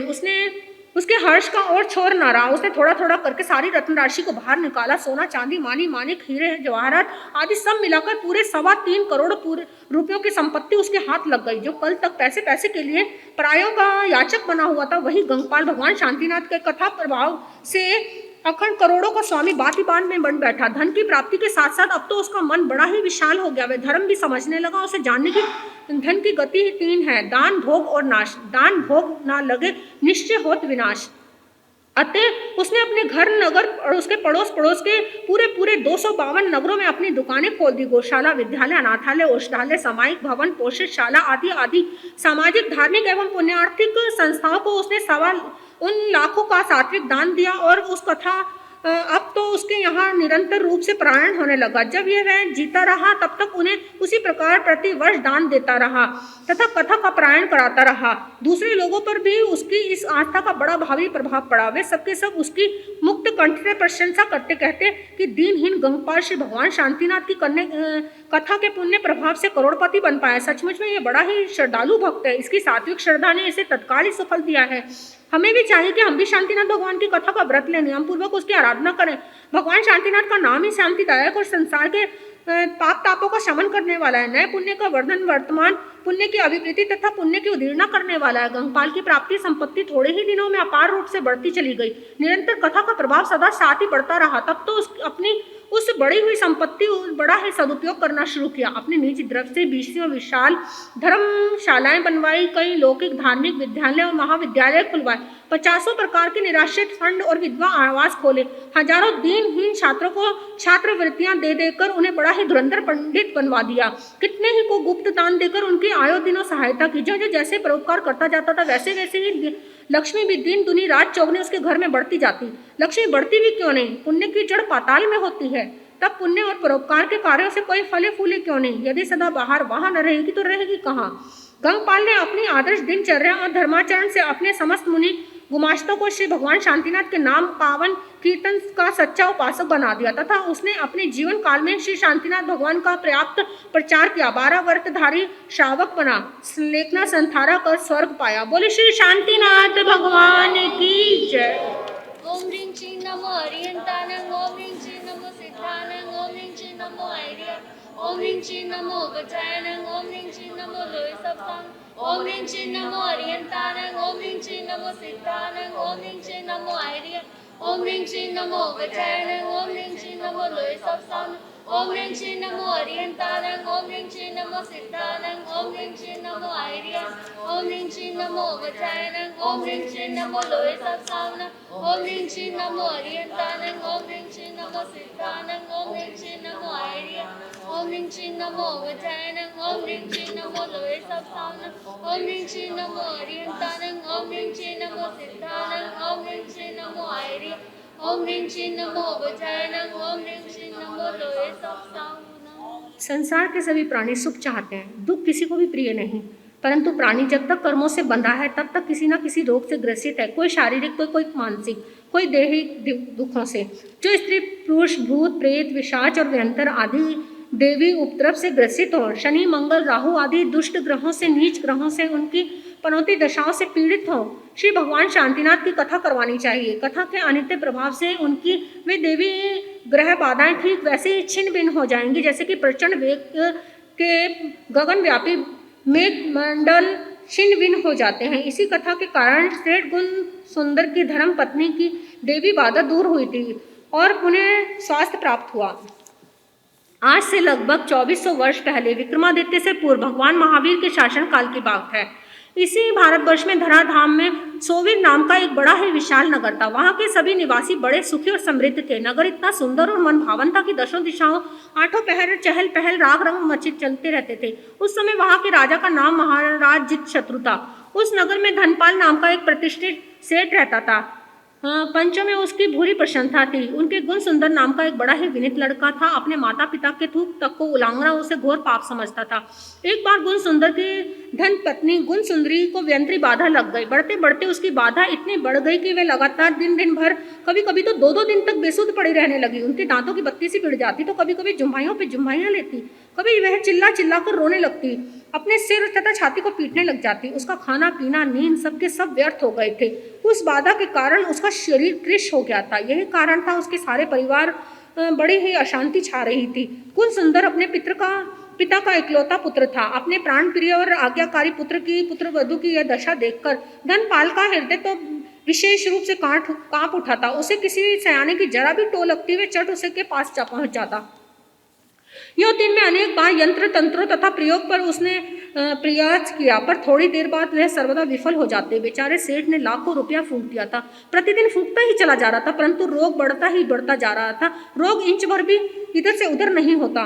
सारे बेचारे सेठ का सारा परिवार अशांत हो गया था। वधु को उपचार के लिए कहीं भी लेके जाया जाता, परंतु कुछ भी लाभ नहीं होता। घर में भोजन की तैयारी होती थी, उसी क्षण यंत्र उसके शरीर में आ जाती और अपना प्रभाव दिखाने लग जाती। पड़ोसी की थालियाँ यूं ही की पड़ी रह जाती। सारे कुटुंबीजनों का खाना पीना एकदम खराब हो गया था। कोई कई दिनों तो हाथ में पकड़े हुए कोर को छोड़कर उठ बैठते।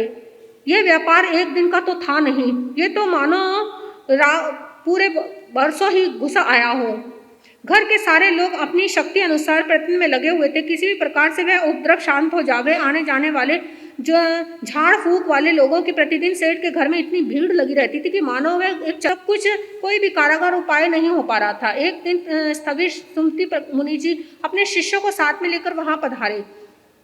उनमें से मुनिगण अपने मुंह पर बंधी हुई मुपत्ति, शरीर पर ओढ़ी हुई चादर, रजोहरण, झोली आदि का प्रतिलेखन परिमार्जन कर गोचरी के लिए निकले। मार्ग में सेठ धनपाल ने देखा, वहां उनकी और बड़ा ही आकर्षित हो गया। मुनियों उनके मुंह पर बंधी हुई श्वेत वस्त्रिका, हाथों में काठ के पात्रों और झोली को देखकर तो वह उनका रजोहरण देखकर मन विचार करने लगा और इन मुनियों का वेश बनाए कितना सुखपूर्वक देह शांत दिखाई पड़ रहा है। जो विचार करते हुए मुनियों से के निकट आया, बोला, आज आपके दर्शन पाकर मेरा मन बड़ा ही प्रसन्न हो उठा है। मुझे विश्वास है आपके दर्शन के पावन प्रभाव से मेरे परिवार और मेरी प्राण प्रिय पितृवधू की सारी चिंताओं का अब अंत होने वाला है। मेरी पुत्र वधू को कई महीनों से व्यंत्री ने बड़ी ही विकट बाधा पहुंचा रखी है, जिनके उसके प्राण संकट में पड़े हुए हैं। उपरांत उससे हम सब पारिवारिक जनों के चित्त भी अवश्य चिंता में डूबे हुए हैं। इस उपद्रव का और शांति के लिए मैंने एक नहीं अनेक उपाय किए, आज भी कर रहा हूँ। सैकड़ों प्रकार के तंत्र मंत्र, जादू टोरे डांडे गंडे किए, हजारों जानकारों को बुलाया और उन्हें दिखाया, जो जो कहा जिसने वो सब किया, परंतु अभी तक किसी का एक भी उपाय सफल नहीं हुआ। इससे हम सभी लोग बड़े ही दुखित हो गए हैं। परंतु आज आपके पावन दर्शन से मेरे मन में एक नवीन आशा का संचार हुआ है। मुझे पूर्ण विश्वास है कि आपकी अनुपम कृपा, अनुग्रह और दया से उपद्रव का अब शीघ्र ही अंत हो सकेगा। आप संतों ने मुझे दुखिया की प्रार्थना सुनकर इस बाधा को हटाने की कृपा की, तो मैं आजीवन आपके चरणों का पावन सेवक बनकर रहूंगा। इस पर मुनियों ने कहा, भाई जरा सी बात के लिए इतना हताश और उदास होने की तो कोई बात नहीं दिखाई पड़ती। संतों की शरण में पहुंचने जब तक भव बंधन की सरलता से कट मोक्ष मिल जाता है, तब ये बाधा कौन सी बड़ी बात है। ये किस खेत की मूल्य है, बेचारी छोटी सी बात तो शक्ति है कौन सी। क्यों श्रावक जी, क्या इस बाधा का शमन के लिए शांतिनाथ भगवान की कथा कभी की? प्रभु नहीं, इस कथा का नाम तो आज मैं पहले ही आपके मुंह से सुन पाया हूँ। यदि इसकी कोई जानकारी मुझे होती तो मैं अवश्य इसे करवा लेता। इस कथा का विधि विधान क्या है, आप मुझे समझा दीजिए। मुनिगण ने पहले कथा की सारी विधि बताई, फिर कथा को पुस्तक देकर बोले, अच्छा तो तुम अब यहाँ से जाकर शांतिनाथ भगवान की कथा करो। उसके प्रबल प्रभाव से उपसर्ग तत्काल ही शांत हो जाएगा। चिंता को चित्त से मिटा दो।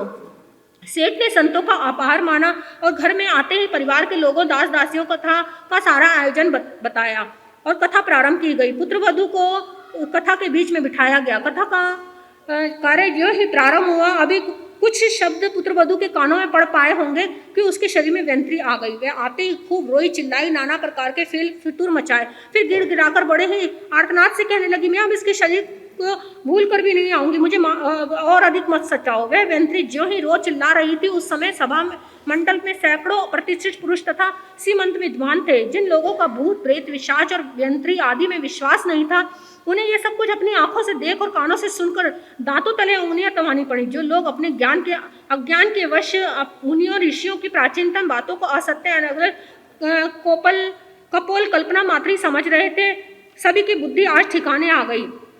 कथा का अभी 3/4 भाग समाप्त नहीं हो पाया था कि इतने में ही वह व्यंत्री उसके शरीर से निकलकर 9-2-11 हो गई। अब उसने वहां न आने की शपथ खा ली थी। ये सब बातें अपनी आंखों से देख, कानों से सुनकर सभी लोग श्रोतागण बड़े ही चकित हो गए। सभी लोग बार बार धन्य धन्य कहने लगे, बार बार आपस में कहने लगे, ओह शांतिनाथ भगवान की कथा की इतनी लब्धि भरी हुई है, जो बात हजारों सियानों की दौड़ धूप से नहीं बनी हुई, जिस बात के लिए हजारों नहीं लाखों रुपया पानी की तरह बहा दिया गया था, और तब भी रोग रत्ती भर भी सुधार में नहीं आ रहा था। जिस व्याधि के सारे कुटुंबी काया कांप रही थी, पुत्रवधू सूख कर कांटा बन गई थी, इस पावन कथा के प्रभाव से ठीक हो गई। आज तक भी किसी विद्वान ने इस कथा के बारे में कुछ नहीं बताया। ये तो अलौकिक गुण वाले हैं। मुनि महाराज तथा सेठ धनपाल को हम करोड़ों बार धन्यवाद देते हैं, जिनकी महती कृपा से शांतिनाथ भगवान की कथा का महिमा कलु कालशीन नाशनी, पाप ताप निकंदनी, भव हरणी, सुख दायिनी, कामदा पुरदा धमदा राज्यदा विजय विपुदिदा तथा पावन महोत्सव जान पड़ा। इस प्रकार उस परम कृपालु संतों की हम संसारी जीवों पर बड़ी भारी कृपा हुई, जिनके कारण इस कथा को करने के लिए उत्साह मिला। फिर पुत्रवधू भी कम धन्यवाद की पात्र नहीं है। जिसकी व्याधि ने संसार के भूले भटके जीवों को मुनिराज के उपदेश से भगवान श्री शांतिनाथ की कथा का परिचय करवाया। अब रोग शमन का सीधा सच्चा रामबाण उपाय आदि का शुभ संयोग हमें करवाया। सेठ धनपाल की पुत्र वधु व्यंत्री की प्राण हरण बाधा से सहज ही मुक्त हो गई। यह शुभ समाचार सारे नगर में बिजली की भांति फैल गया। जैन धर्म के लब्धि प्रभाव से जनता के मन में भारी धार्मिक अनुराग उत्पन्न कर दिया। सेठ भी उठते बैठते उन मुनियों के प्रति महान आभार प्रकट करता रहता था।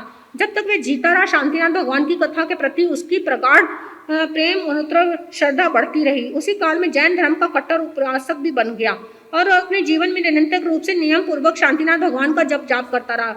बिना उस जप जाप के ना तो वे अन्न जल ग्रहण करता और ना ही कुछ भी काम करता। उसने श्रावक के 12 व्रत धारण कर लिए। इस भव में उसकी आत्मा को समाधि मृत्यु मिली और भविष्य हेतु मोक्ष मार्ग का प्रशस्त बनाया। सेठ ने अपनी पुत्र वधु के समस्त स्वस्थ हो जाने के अनुमोदन में अपने निजी द्रव्य से 5 औषध आरोग्यशाला, 1 पाठशाला और 1 ब्रह्मचार्य निवास का निर्माण किया। जब तक वे जीता रहा, स्वधर्मी बंधुओं को सब प्रकार की अपनी सामर्थ्य के अनुसार सहायता देता रहा। कई प्रकार के गुप्त और प्रकट दान भी उसने दिए, अनेक लोकोपकारक काम भी किए। अंत्ययंत्री की बाधा फिर कभी उसके घर या नगर में कहीं नहीं हुई। बोले श्री शांतिनाथ भगवान की जय।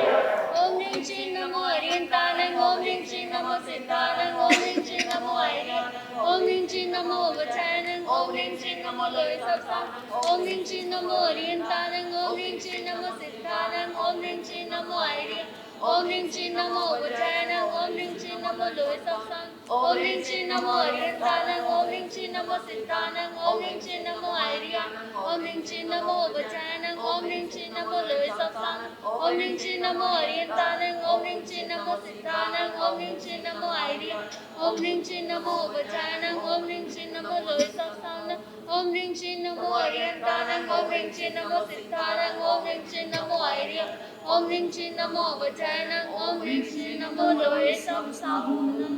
जो व्यक्ति मृगी, क्षय, निमोनिया, बुखार, एकांतरा, तिजारी, मोतियाबिंद, जाला, धुंधल, रतौंधी, अस्थि भंग, लकवा आदि, कोढ़ आदि विभिन्न दैहिक पीड़ाओं के कारण पीड़ा और संकट भोग रहे हों, यदि वे भी शांतिनाथ भगवान की कथा श्रद्धा प्रेम पूर्वक करें तो सारी बाधाएं अवश्य में नष्ट हो जाएंगी। जिन श्रद्धालुओं ने इन कथा को फलदाता बतलाया है, उनका प्रत्यक्ष अनुभव है कि उन रोगों के निवारण में यह कथा जादू का सा तत्कालिक प्रभाव करती है।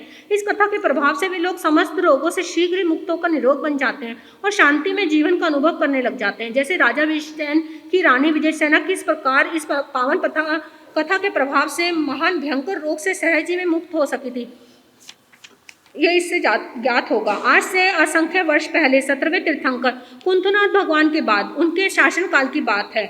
उस समय भारतवर्ष में विश्वपुर नाम का एक नगर था। वह धन, जन एवं सुख सामग्री से संपन्न था। महाराज विजयसेन वहाँ के राजा थे। वे जैन धर्म के अनुयायी थे, किंतु उनकी रानी विजयसेना जैनेतर थी।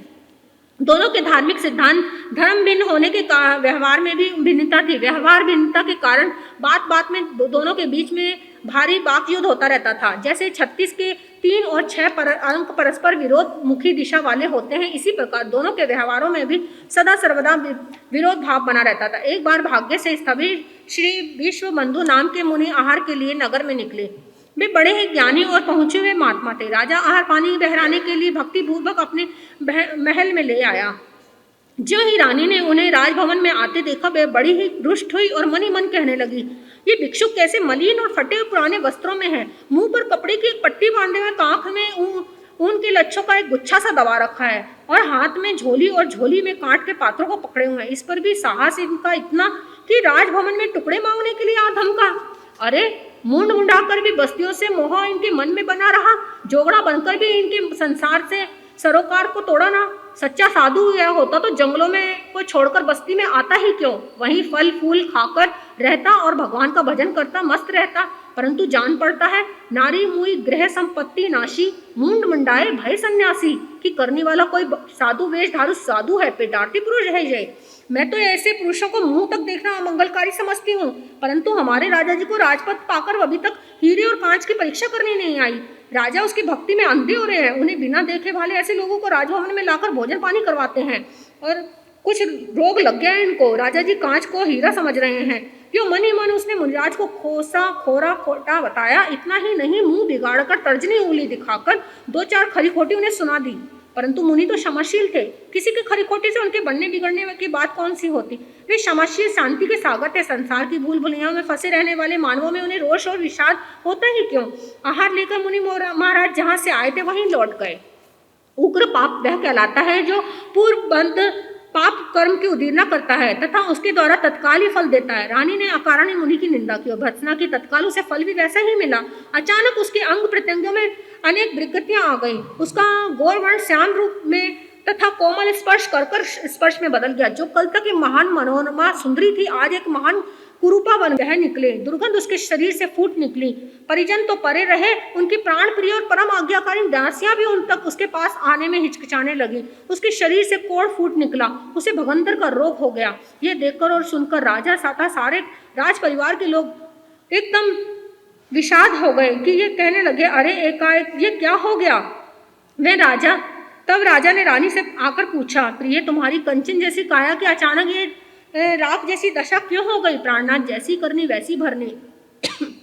ये सब मेरे ही इस भव के दुष्ट तथा पूर्व भव के अदृष्ट क्रमों का प्रत्यक्ष फल है। प्राणियों को देर सवेर से अपने पापों का प्रायश्चित फल भोगना ही पड़ता है। पाप कर्मों के सामने किसी की दाल गल भी कैसे सकती है। किसी न कोई हस्ती चली कहाँ तक सकती है। मैंने जैसा किया वैसा पाया। मुनि महाराज की जो अकारण निंदा भर्त्सना की थी उसी का प्रत्यक्ष तत्कालिक परिणाम है। अब उसी का विषैरा फल मुझे भोगना ही पड़ेगा। उसी की अकारण निंदा करके मैंने उग्र पाप कमाया है। उसी के पूर्व पाप की उदीर्णा मेरे ज्यों त्यों करके इसे भोगना ही पड़ेगा। प्रिय तेरे द्वारा अकारण ही घोर अनिष्ट हो गया। अस्तु जो हो गया सो हो गया, परंतु फिर भी एक बात अपने हाथ में है। वह यह है कि मुनि महाराज के पास चलकर अपने अपराध की क्षमा याचना कर लो। कुछ मुनि लोग क्षमाशील होते हैं, उनके लिए तो निंदा और स्तुति और शत्रु और मित्र सभी समान होते हैं, क्योंकि वे स्वभाव से ही मान सम्मान से परे होते हैं। राजा की बात सुन और मानकर रानी उसके साथ होली। दोनों चलकर वहां मुनिराज के पास पहुंचे। रानी ने विनम्र भावों से मुनि के मन वचन काया से क्षमा चाही। इस पर मुनिराज ने बोला, हे देवानुप्रिय, हमें संसार के भले बुरों से लेना देना है क्या। किसी के भाग्य में बुरा तो हम करने ही क्यों बैठे। कुंतनाथ प्रभु के द्वारा बताए गए सिद्धांतों को स्वयं पालन करना, जनता को बताना, यही हमारा प्रधान ध्येय परम कर्तव्य है।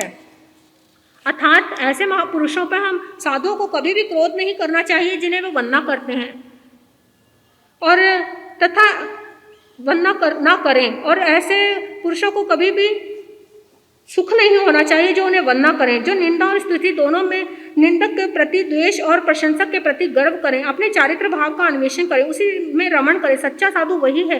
हे देवानुप्रिय, कोई हमारे प्रति कितना भी अविनय अपराध क्यों ना करे, उसके प्रति रत्ती भर भी हमें कोई भी बुरे भाव हमारे हृदय में नहीं आ पाते।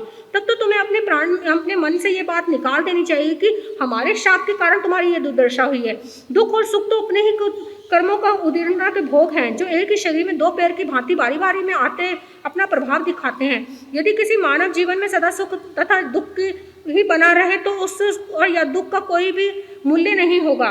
अज्ञानी मनुष्य सुख को वास्तविक पहचान तो तभी हो पाती है जब दुख उसके ऊपर आते हैं। फिर जो मनुष्य दुख को केवल दुख मानते हैं वे बड़ी भारी भूल करते हैं, क्योंकि बिना दुख के सुख का वास्तविक मूल्य नहीं आंका जा सकता। फिर जो दुख आता है वह भविष्य में कुछ ना कुछ भलाई की बात लेकर ही आता है, जिससे मानव अपने जीवन में और भी सुंदर बन जाता है। परंतु चाहिए उस दुख से सीखने की इच्छा रखने वाला। तुम अपने ऊपर देख लो, यदि तुम यह उदीर्णा संकट में तुम्हें ना पड़ा होता आकर तो तुम और राजा यहाँ पे आते ही क्यों। ऐसे ही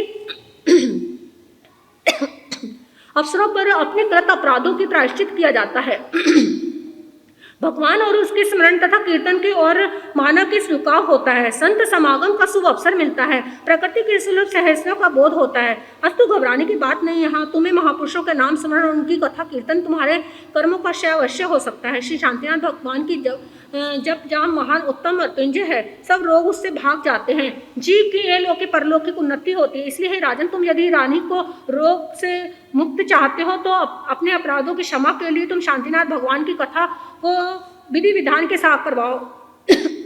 ये लो पुस्तक, ये कथा लोक प्रसिद्ध प्रभाव से रानी अवश्य में शारीरिक संकट से मुक्त हो सकेगी। राजा रानी मुनिराज द्वारा बताए हुए रोग निवारण के उपाय से बड़े ही प्रदुमित हुए। उन्होंने मुनि का उपदेश, रोग की भीषणता, रानी के पुण्योदय की उदीर्णा का काल, तीनों बातों के सहयोग से शांतिनाथ भगवान की प्रति उनकी प्रगाढ़ श्रद्धा हो गई। अपने भवनों में आकर उस समय कथा का सारा आयोजन उन्होंने किया और बड़ी धूमधाम से भगवान शांतिनाथ की कथा की गई। बहुमूल्य विविध प्रभावना बांटी। कथा के समाप्त होते होते रानी के शरीर की सारी व्याधि सब दूर हो गई। अब तो वे पहले से भी और अधिक गौण, रूपवान और शरीर सुंदर बन गई। इस घटना से राजा रानी तथा समस्त उपस्थित समाज सबके सब बड़े ही अचकित हो गए। इस घटना से भगवान की कथा और भी अधिक रुचि रत्ती बढ़ गई। आगे चलकर जब तक वे जीवित रहे तब तक तन मन धन से शांतिनाथ भगवान की कथा का प्रचार प्रसार कराना यह एक प्रधान कर्तव्य बन गया।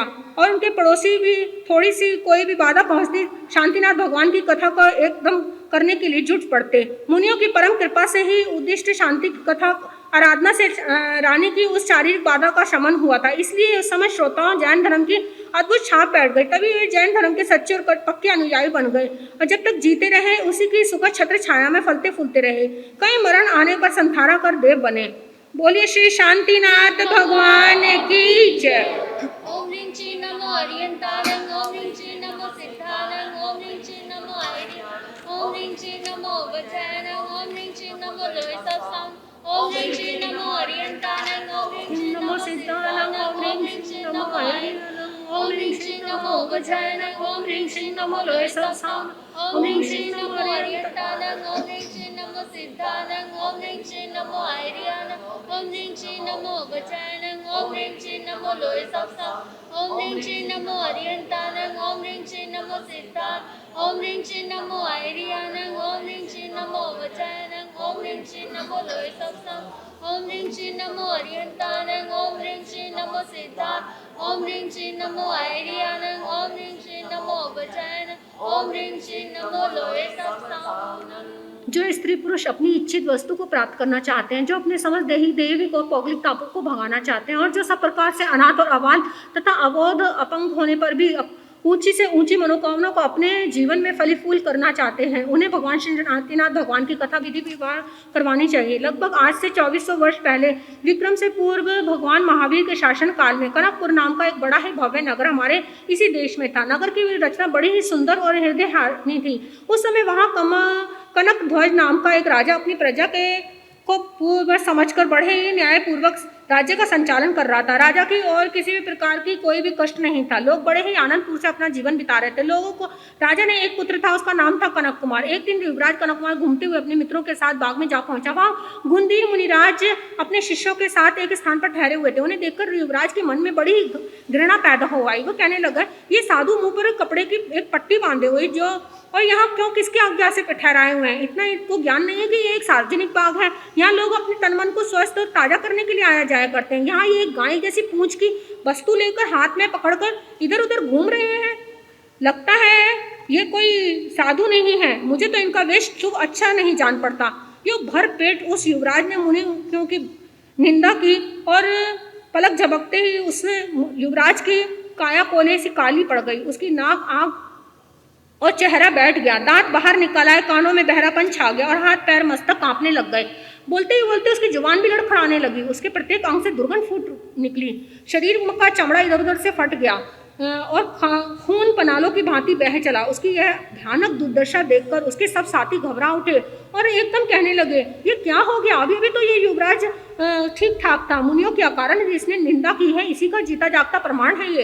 वे एक स्वर में बोल पड़े, प्यारे राजकुमार, यदि हमारी प्रार्थना को आप स्वीकार कर लें तो एक बार अपनी काया में प्राण रहते हुए मुनियों के समीप चलकर उनसे अपने अपराधों की क्षमा मांग लें। राजकुमार ने करुणा भरी आंखों से सिर हिलाकर जवाब दिया और कहा, चलो। तत्काल राजकुमार को लेकर मुनियों के शरण में पहुंचे। राजकुमार ने अपने साथियों के साथ अपनी लड़खड़ाती हुई जुबान और कांपते हुए हाथ पैरों से मुनियों के चरण को गिरकर प्रार्थना की, मुनिराज, मैंने अकारण आपकी बड़ी भारी भर्त्सना की है और व्यर्थ में आपकी निंदा की है। आपको घृणा की आंखों से देखा है, उसी का जीता जागता तत्कालिक फल है। उसी के अपराध के कारण मेरी ये दुर्दशा हुई है। आप तो क्षमाशील हैं, क्षमावान हैं। आपके लिए तो शत्रु मित्र एक समान है। अब तक कितना भी कोई कुछ कहे सुने, फिर भी आप तो गुरुजन हैं। आप तो बच्चों को एक समान देखते हैं। मुनिराज, जाने अनजाने में जो कुछ भी अपराध हम लोगों ने किया उसे आप श्री क्षमा करें। भविष्य में भूल चूक कर भी ऐसी कोई अपराध मेरे से नहीं हो पाएगा। मैं अपने साथियों के साथ में ऐसी शपथ लेता हूँ। गुंधीर मुनिराज युवराज को अभय कहते हुए धर्म कर्तव्य की प्रेम भरी पुनीत रखी युवराज, तुम सत्य कह रहे हो। जो जीव जैसे कर्म करता है देर या सवेर उसका फल पाता है। इसलिए संसार के जीवों को कर्म बांधने के पूर्व लोक परलोक के भय से अपने आप को देखते रहना चाहिए। अंत समय में ना तो धनी साथ देता है, ना निधानी, कुटुंब परिवार कोई भी साथ नहीं देता। कोई साथ यहीं के यहीं पड़े रह जाते हैं। साथ तो केवल जीव के द्वारा किए हुए कर्म ही जाते आते हैं। अब ये बात दूसरी है कि कर्म भले हैं या बुरे। अतः राजकुमार, अज्ञान, मिथ्यात्व, मोह, कूड़े करकट को अपने मन से निकाल फेंको। अब तक अपने भूत, भावी, वर्तमान, पर्याय की पहचान, अपने विशुद्ध धर्म का अनुसरण करना तुम सीखो। इसी में तुम्हारा जगत के जीवों का कल्याण है। यही मानव जन्म से लेकर जीवन को धारण करने का सुफल है। राजकुमार, तुम्हारा कल्याण हो प्रभु। यदि आपको कष्ट न रहता हो तो सच्चे धर्म की आराधना मुझे बताएं। मुनिराज ने युवराज की जिज्ञासा जानकर, जिज्ञासा से हम बड़े भारी प्रसन्न हुए हैं। तब कष्ट की बात कौन सी? तुम उपदेश के वास्तविक पात्र के अधिकारी हो। हम तुम्हें शुद्ध और निर्दोष देव गुरु धर्म की बात जरूर बताएंगे। अब तुम इससे मनन करोगे तो तुम्हारा अवश्य में भी तुम्हारा भ्रम भी मिट जाएगा। देव शुद्ध और निर्दोष वे होते हैं जो केवल ज्ञान, केवल दर्शन, 34 अतिशय 35 वाणी के सहित होते हैं, जो काम, क्रोध, लोभ, मोह से मद को जीत लेते हैं। गुरु सच्चे वे होते हैं जो हिंसा, झूठ, चोरी, मैथुन, परिग्रह, विरति रूप 5 महाव्रत, 5 समिति और 3 गुप्ती सहित हों, तथा प्रमाणों पे श्वेत वस्त्र के धारण करने वाले हो, जो इंद्रियों के दास ना होकर उनके स्वामी हो, जो किसी भी प्रकार की सवारी ना करते हो, किसी भी प्रकार की धातुओं को अपने उनके द्वारा बनी हुई मुद्रा वस्तुओं को कभी नहीं छूते, अपने पास नहीं रखते, जिनके पास ना कोई मठ होता है, ना कोई भूमि होती है, ना शत्रु, ना कोई मित्र, सब संभाव रहते हैं। गृहस्थियों के घरों से निर्दोष भोजन लाकर और अपने स्थान पर बैठकर वो पूरा कर लेते हैं। अपनी इंद्रियों पर पूरा निग्रह होता है। धर्म शुद्ध और निर्दोष वह है जिसके किसी भी छोटे बड़े अचर जीव की हिंसा का अनुमोदन तक ना हो। इसी प्रकार झूठ, चोरी, मैथुन, परिग्रह, इनका भी अनुमोदन तक ना हो। इन सब बातों का विशद वर्णन हमारे श्रीमद् चारंग आत्रि सूत्रों में बड़ी प्रकार से बताया गया है। मुनि श्री गुंदीज महाराज ने अपने अमृतमयी वाणी द्वारा, उपदेश द्वारा धारा को सुगम कर दिया। उन्होंने कहा, राजकुमार, शास्त्र भी वे प्रमाणिक हैं जो तीर्थंकर गंधर्व भगवान द्वारा प्रतिपादित हो, जो परस्पर एक दूसरे से सिद्धांतों का खंडन नहीं वरन सदा मंडन ही मंडन करने वाले होते हैं, जो दोषों से रहित हों और जिनके पठन पाठन से नव तत्व, आत्म तत्व का बोध, आत्मा की चिर उन्नति और स्व पर आत्म द्वार आदि की बात सुलभ में सहज हो जाती है। तत्व राजकुमार, शास्त्रों में जो 9 प्रकार के तत्व बताए हैं उनका जानना भी परम हितकारी है। जीव जिससे चेतना लक्षण हो, अमूर्त तथा नित्य शाश्वत हो। अजीव जो जड़ चेतना रहित हो, अनित्य हो। पुण्य जल, अन्न, जल, वस्त्र, स्थान आदि के परोपकार कार्य तथा उनके द्वारा उदय में सुख देने वाले बंधन होते हैं, वे पुण्य कहलाता है। पाप जिनसा है चोरी, व्यवहारी, ममत्व, क्रोध, मान, माया, दुष्कृत, उनके द्वारा उदय जो दुख देने वाला बंधन होता है उसे पाप कहते हैं। आश्रय जिन काम को करने से पापों के प्रवेश होने का मार्ग खुल जाता है वही आश्रव तत्व है। संबर जिन कामों के करने से पाप का प्रवेश का मार्ग बंद हो जाता है उन्हें संबर तत्व के नाम से पुकारते हैं। निर्जय बंधे हुए पापों को तपस्या आदि के द्वारा क्षय कर डालने के कारण निर्जय तत्व कहते हैं। बंद स्थिति पूर्ण कर्म को बंधन कहा जाता है और मोक्ष समस्त प्रकार के कर्मों का फल का समूल नाश हो जाना ही मोक्ष कहलाता है। कल्याण कांक्षी राजकुमार, गृहस्थ श्रावक धर्म को धारण करने से भी आधा लाभ है। यह जीव कर्मों के फंदों से छूटकर मोक्ष के अधिकारी साधु भी बन जाता है। 12 वर्त इस प्रकार है। बिना अपराध किसी भी त्रस्त जीव को देश के भयभीत हो मारने की बुद्धि नहीं माना। ऐसे असत्य बात जिनके कारण राज्य, पंच और लोक अपयश, अनादर, दंड, भली भांति अनर्थ दंड पैदा हो, भूल चूक कर भी कभी नहीं तोड़कर, कभी नहीं बोलना। किसी भी के घर सैन लगाकर, गांठ खोलकर, ताला तोड़कर या किसी की पड़ी हुई बस्ती को कभी नहीं उठाकर चुराना। अपनी पत्नी को छोड़कर समस्त स्त्रियों को माता, बहन, बेटियां को समान समझना। सबके साथ में मर्यादा का व्यवहार करना। घर, खेत, कुले, सोना, चांदी, पशु, सेवन आदि धन आदि सभी तृष्णा को न बढ़ाना। सभी 6 दिशाओं में गमन करने का परिमाण करना। नहाने धोने, खाने पीने, पहनने ओढ़ने की वस्तुओं को कमाई का मार्ग का परिमार्जन करना। निरंतर हिमालय शास्त्रों, बातों तथा विकार का परिमार्जन करना। प्रतिदिन कम से कम पूरे 48 मिनट तक घर, व्यापार आदि झंझटों से दूर रहकर सामायिक करना। साधुत्व की साधना करना, आत्मचिंतन करना। या जीवन के लिए जिन पदार्थों की छूट रखी उनका एक दिन के लिए परिमार्जन घटाना तथा त्याग की वृद्धि करना। सामायिक से शेष समय के सांसारिक झंझटों से कम करना। पूरे महीने वर्ष भर में कम से कम प्रत्येक अष्टमी, चतुर्दशी, अमावस, पूर्णिमा संपूर्ण ग्रह झंडों से विरत होकर प्रतिपूर्ण पोषक करना। दिन रात आध्यात्मिक धर्म विचारों का मनन स्वाध्याय करना। अपने घर में आए हुए मुनि अतिथियों का सत्कार करना तथा कल्प सामर्थ्य के अनुसार उन्हें अर्शन आदि दान देना। इस प्रकार गृहस्थ के 12 वर्ष श्रावक धर्म को सदा पालन करते रहना चाहिए। मोक्षाभिलाषी गृहस्थी श्रावक का परम कर्तव्य है कि उन्हें साधुता तथा समाधि का मनोरथ भी करना चाहिए। इस प्रकार मुनिराज ने प्रबोध देकर युवराज के मन का समाधान कर दिया और शारीरिक सभ्यता का उपाय भी बताया। वे युवराज से बोले, युवराज इस सच्चे धर्म का तू धारण कर, इससे तेरी आत्मा भवबंधनों से छुटकारा पाकर मोक्ष को प्राप्त करेगी। अभी जो तू पूर्ण स्वस्थ बनने की चाहना करता है उसके लिए भगवान शांतिनाथ की कथा को विधि विधान के साथ कर। उसके पुण्य प्रभाव से तेरा रोग शोक तेरे शरीर से पतझड़ ऋतु के समान गिरने वाले पत्ते के समान भाग जाएगा। युवराज ने मुनियों का उपदेश सुनकर प्रेम पूर्वक उन्हें नमन वंदन किया। देवगुरु धर्म सम्यक ग्रहण किया। श्रावक के 12 वर्ष धारण की प्रतिज्ञा की कि आपके पवित्र आदेश के अनुसार ही आचरण को बनाऊंगा। तब शांतिनाथ पुस्तक लेकर अपने साथियों के साथ विदा होकर अपने राजभवन में आया। मुनियों की कथानुसार श्री शांतिनाथ भगवान की कथा बड़ी विधान श्रद्धा पूर्ति विधि के साथ की। कथा को सुनते सुनते उसका शरीर निरोग हो गया। कथा की समाप्ति तो पूर्ण रूप निरोग बन गया। ये संदेश सारे शहर में बिजली के समान फैल गया। तब तो सभी लोग भगवान की कथा को घर घर में, जनता की रुचि इतनी बढ़ गई वो जैन धर्म के अनुयायी बन गए और भी बढ़ती चली गई। आए दिनों राजकुमार अतुल धन जन एवं राज्य की समृद्धि से उस कथा के प्रभाव से दिन दुना राज चौगुना संपन्न होता चला गया। बोले श्री शांतिनाथ भगवान की जय। बोले श्री शांतिनाथ भगवान की जय। बोले श्री शांतिनाथ भगवान की जय। ओम ह्रीं श्रीं नमो ओरियंताणं। ओम ह्रीं श्री नमो सिद्धाणं। ओम ह्रीं श्री नमो आर्य। ओम ह्रीं श्री नमो वचारणं। ओम ह्रीं श्री नमो लोयसप्तम्। ओम ह्रीं श्री नमो ओरियंताणं। ओम ह्रीं श्री नमो सिद्धाणं। ओम ह्रीं श्री नमो आर्य। ओम ह्रीं श्री नमो वचारणं। ओम ह्रीं श्री नमो लोयसप्तम्। ओम ह्रीं श्री नमो ओरियंताणं। ओम ह्रीं श्री नमो सिद्धाणं। ओम ह्रीं श्री नमो आर्याणं। ओम श्री नमो वचारणं। ओम ह्रीं श्री नमो लोयसप्तम्। ओम ह्रीं श्री नमो ओरियंताणं। ओम ह्रीं श्री नमो सिद्धाणं। ओम ह्रीं श्री नमो आर्याणं।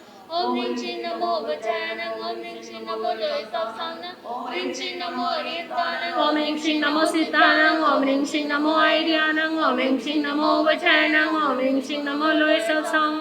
ओम ह्रीं श्रीं नमो ओरियंताणं। ओम ह्रीं श्रीं नमो सिद्धाणं। ओम ह्रीं श्रीं नमो आर्याणं। ओम ह्रीं श्रीं नमो वचारणं। ओम ह्रीं श्रीं नमो लोयसप्तम्। ओम ह्रीं श्री नमो ओरियंताणं। ओम ह्रीं श्री नमो सिद्धाणं। ओम ह्रीं श्री नमो आर्याणं। ओम ह्रीं श्री नमो वचारणं। ओम ह्रीं श्री नमो लोयसप्तम्। ओम ह्रीं श्रीं नमो ओरियंताणं। ओम ह्रीं श्रीं नमो सिद्धाणं। ओम ह्रीं श्रीं नमो आर्याणं। ओम ह्रीं श्रीं नमो वचारणं। ओम ह्रीं श्रीं नमो लोयसप्तम्। ओम ह्रीं श्रीं नमो ओरियंताणं। ओम ह्रीं श्रीं नमो सिद्धाणं। ओम ह्रीं श्रीं नमो आर्याणं। ओम ह्रीं श्रीं नमो वचारणं। ओम ह्रीं श्रीं नमो लोयसप्तम्। ओम ह्रीं श्रीं नमो ओरियंताणं। ओम ह्रीं श्रीं नमो सिद्धाणं। ओम ह्रीं श्रीं नमो आर्याणं। ओम ह्रीं श्रीं नमो वचारणं। ओम ह्रीं श्रीं नमो लोयसप्तम्। ओम ह्रीं श्रीं नमो ओरियंताणं। ओम ह्रीं श्रीं नमो सिद्धाणं। ओम ह्रीं श्री नमो आर्याणं। ओम ह्रीं श्रीं नमो वचारणं। ओम ह्रीं श्रीं नमो लोयसप्तम्। जय श्री शांति प्रभु स्वामी। जय श्री शांति प्रभु। संकट मोचन करिए। संकट मोचन करिए। सुनिए विनय विभो। ओम जय श्री शांति प्रभु।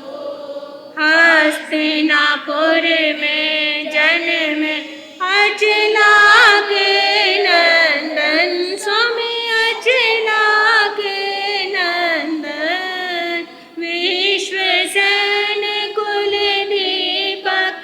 विश्वसन कुल दीपक आनंद बंदन। ओम जय श्री शांति प्रभु। जनमत में गिर शाई शांति करो देवा। स्वामी शांति करो देवा। अमर अमर पति करते। अमर अमर पति करते चरण कमल सेवा। ओम जय श्री शांति प्रभु। शांति शांति महामंत्र जो प्रेम युक्त गावे। स्वामी प्रेम युक्त गावे। रोग शोक भय नाश। रोग शोक भय नाश। सुख वैभव पावे। ओम जय श्री शांति प्रभु। निर्भय नित्य निरंजन जाप जपो तेरा। स्वामी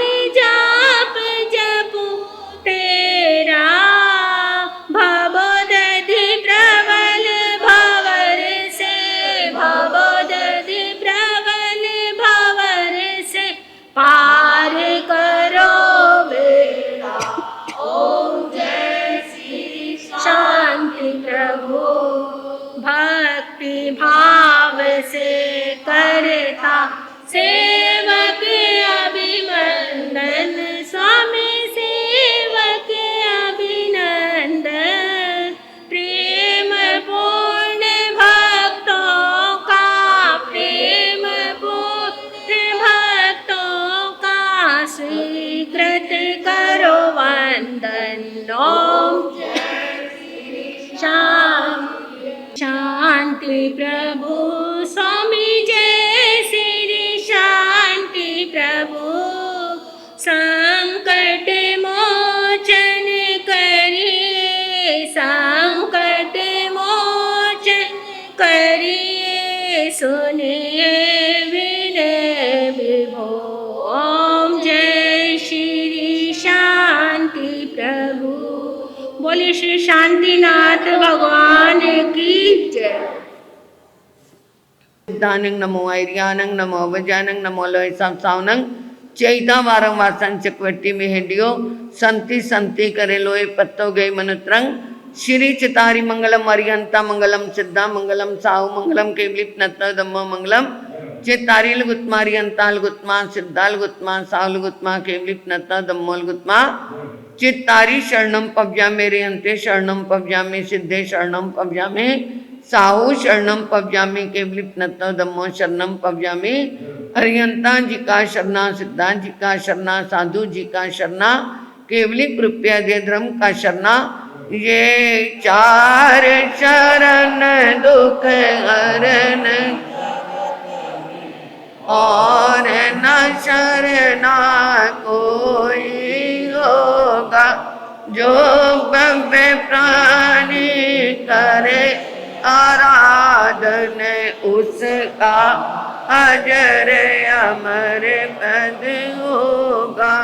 उसका सदा ही मंगल हो।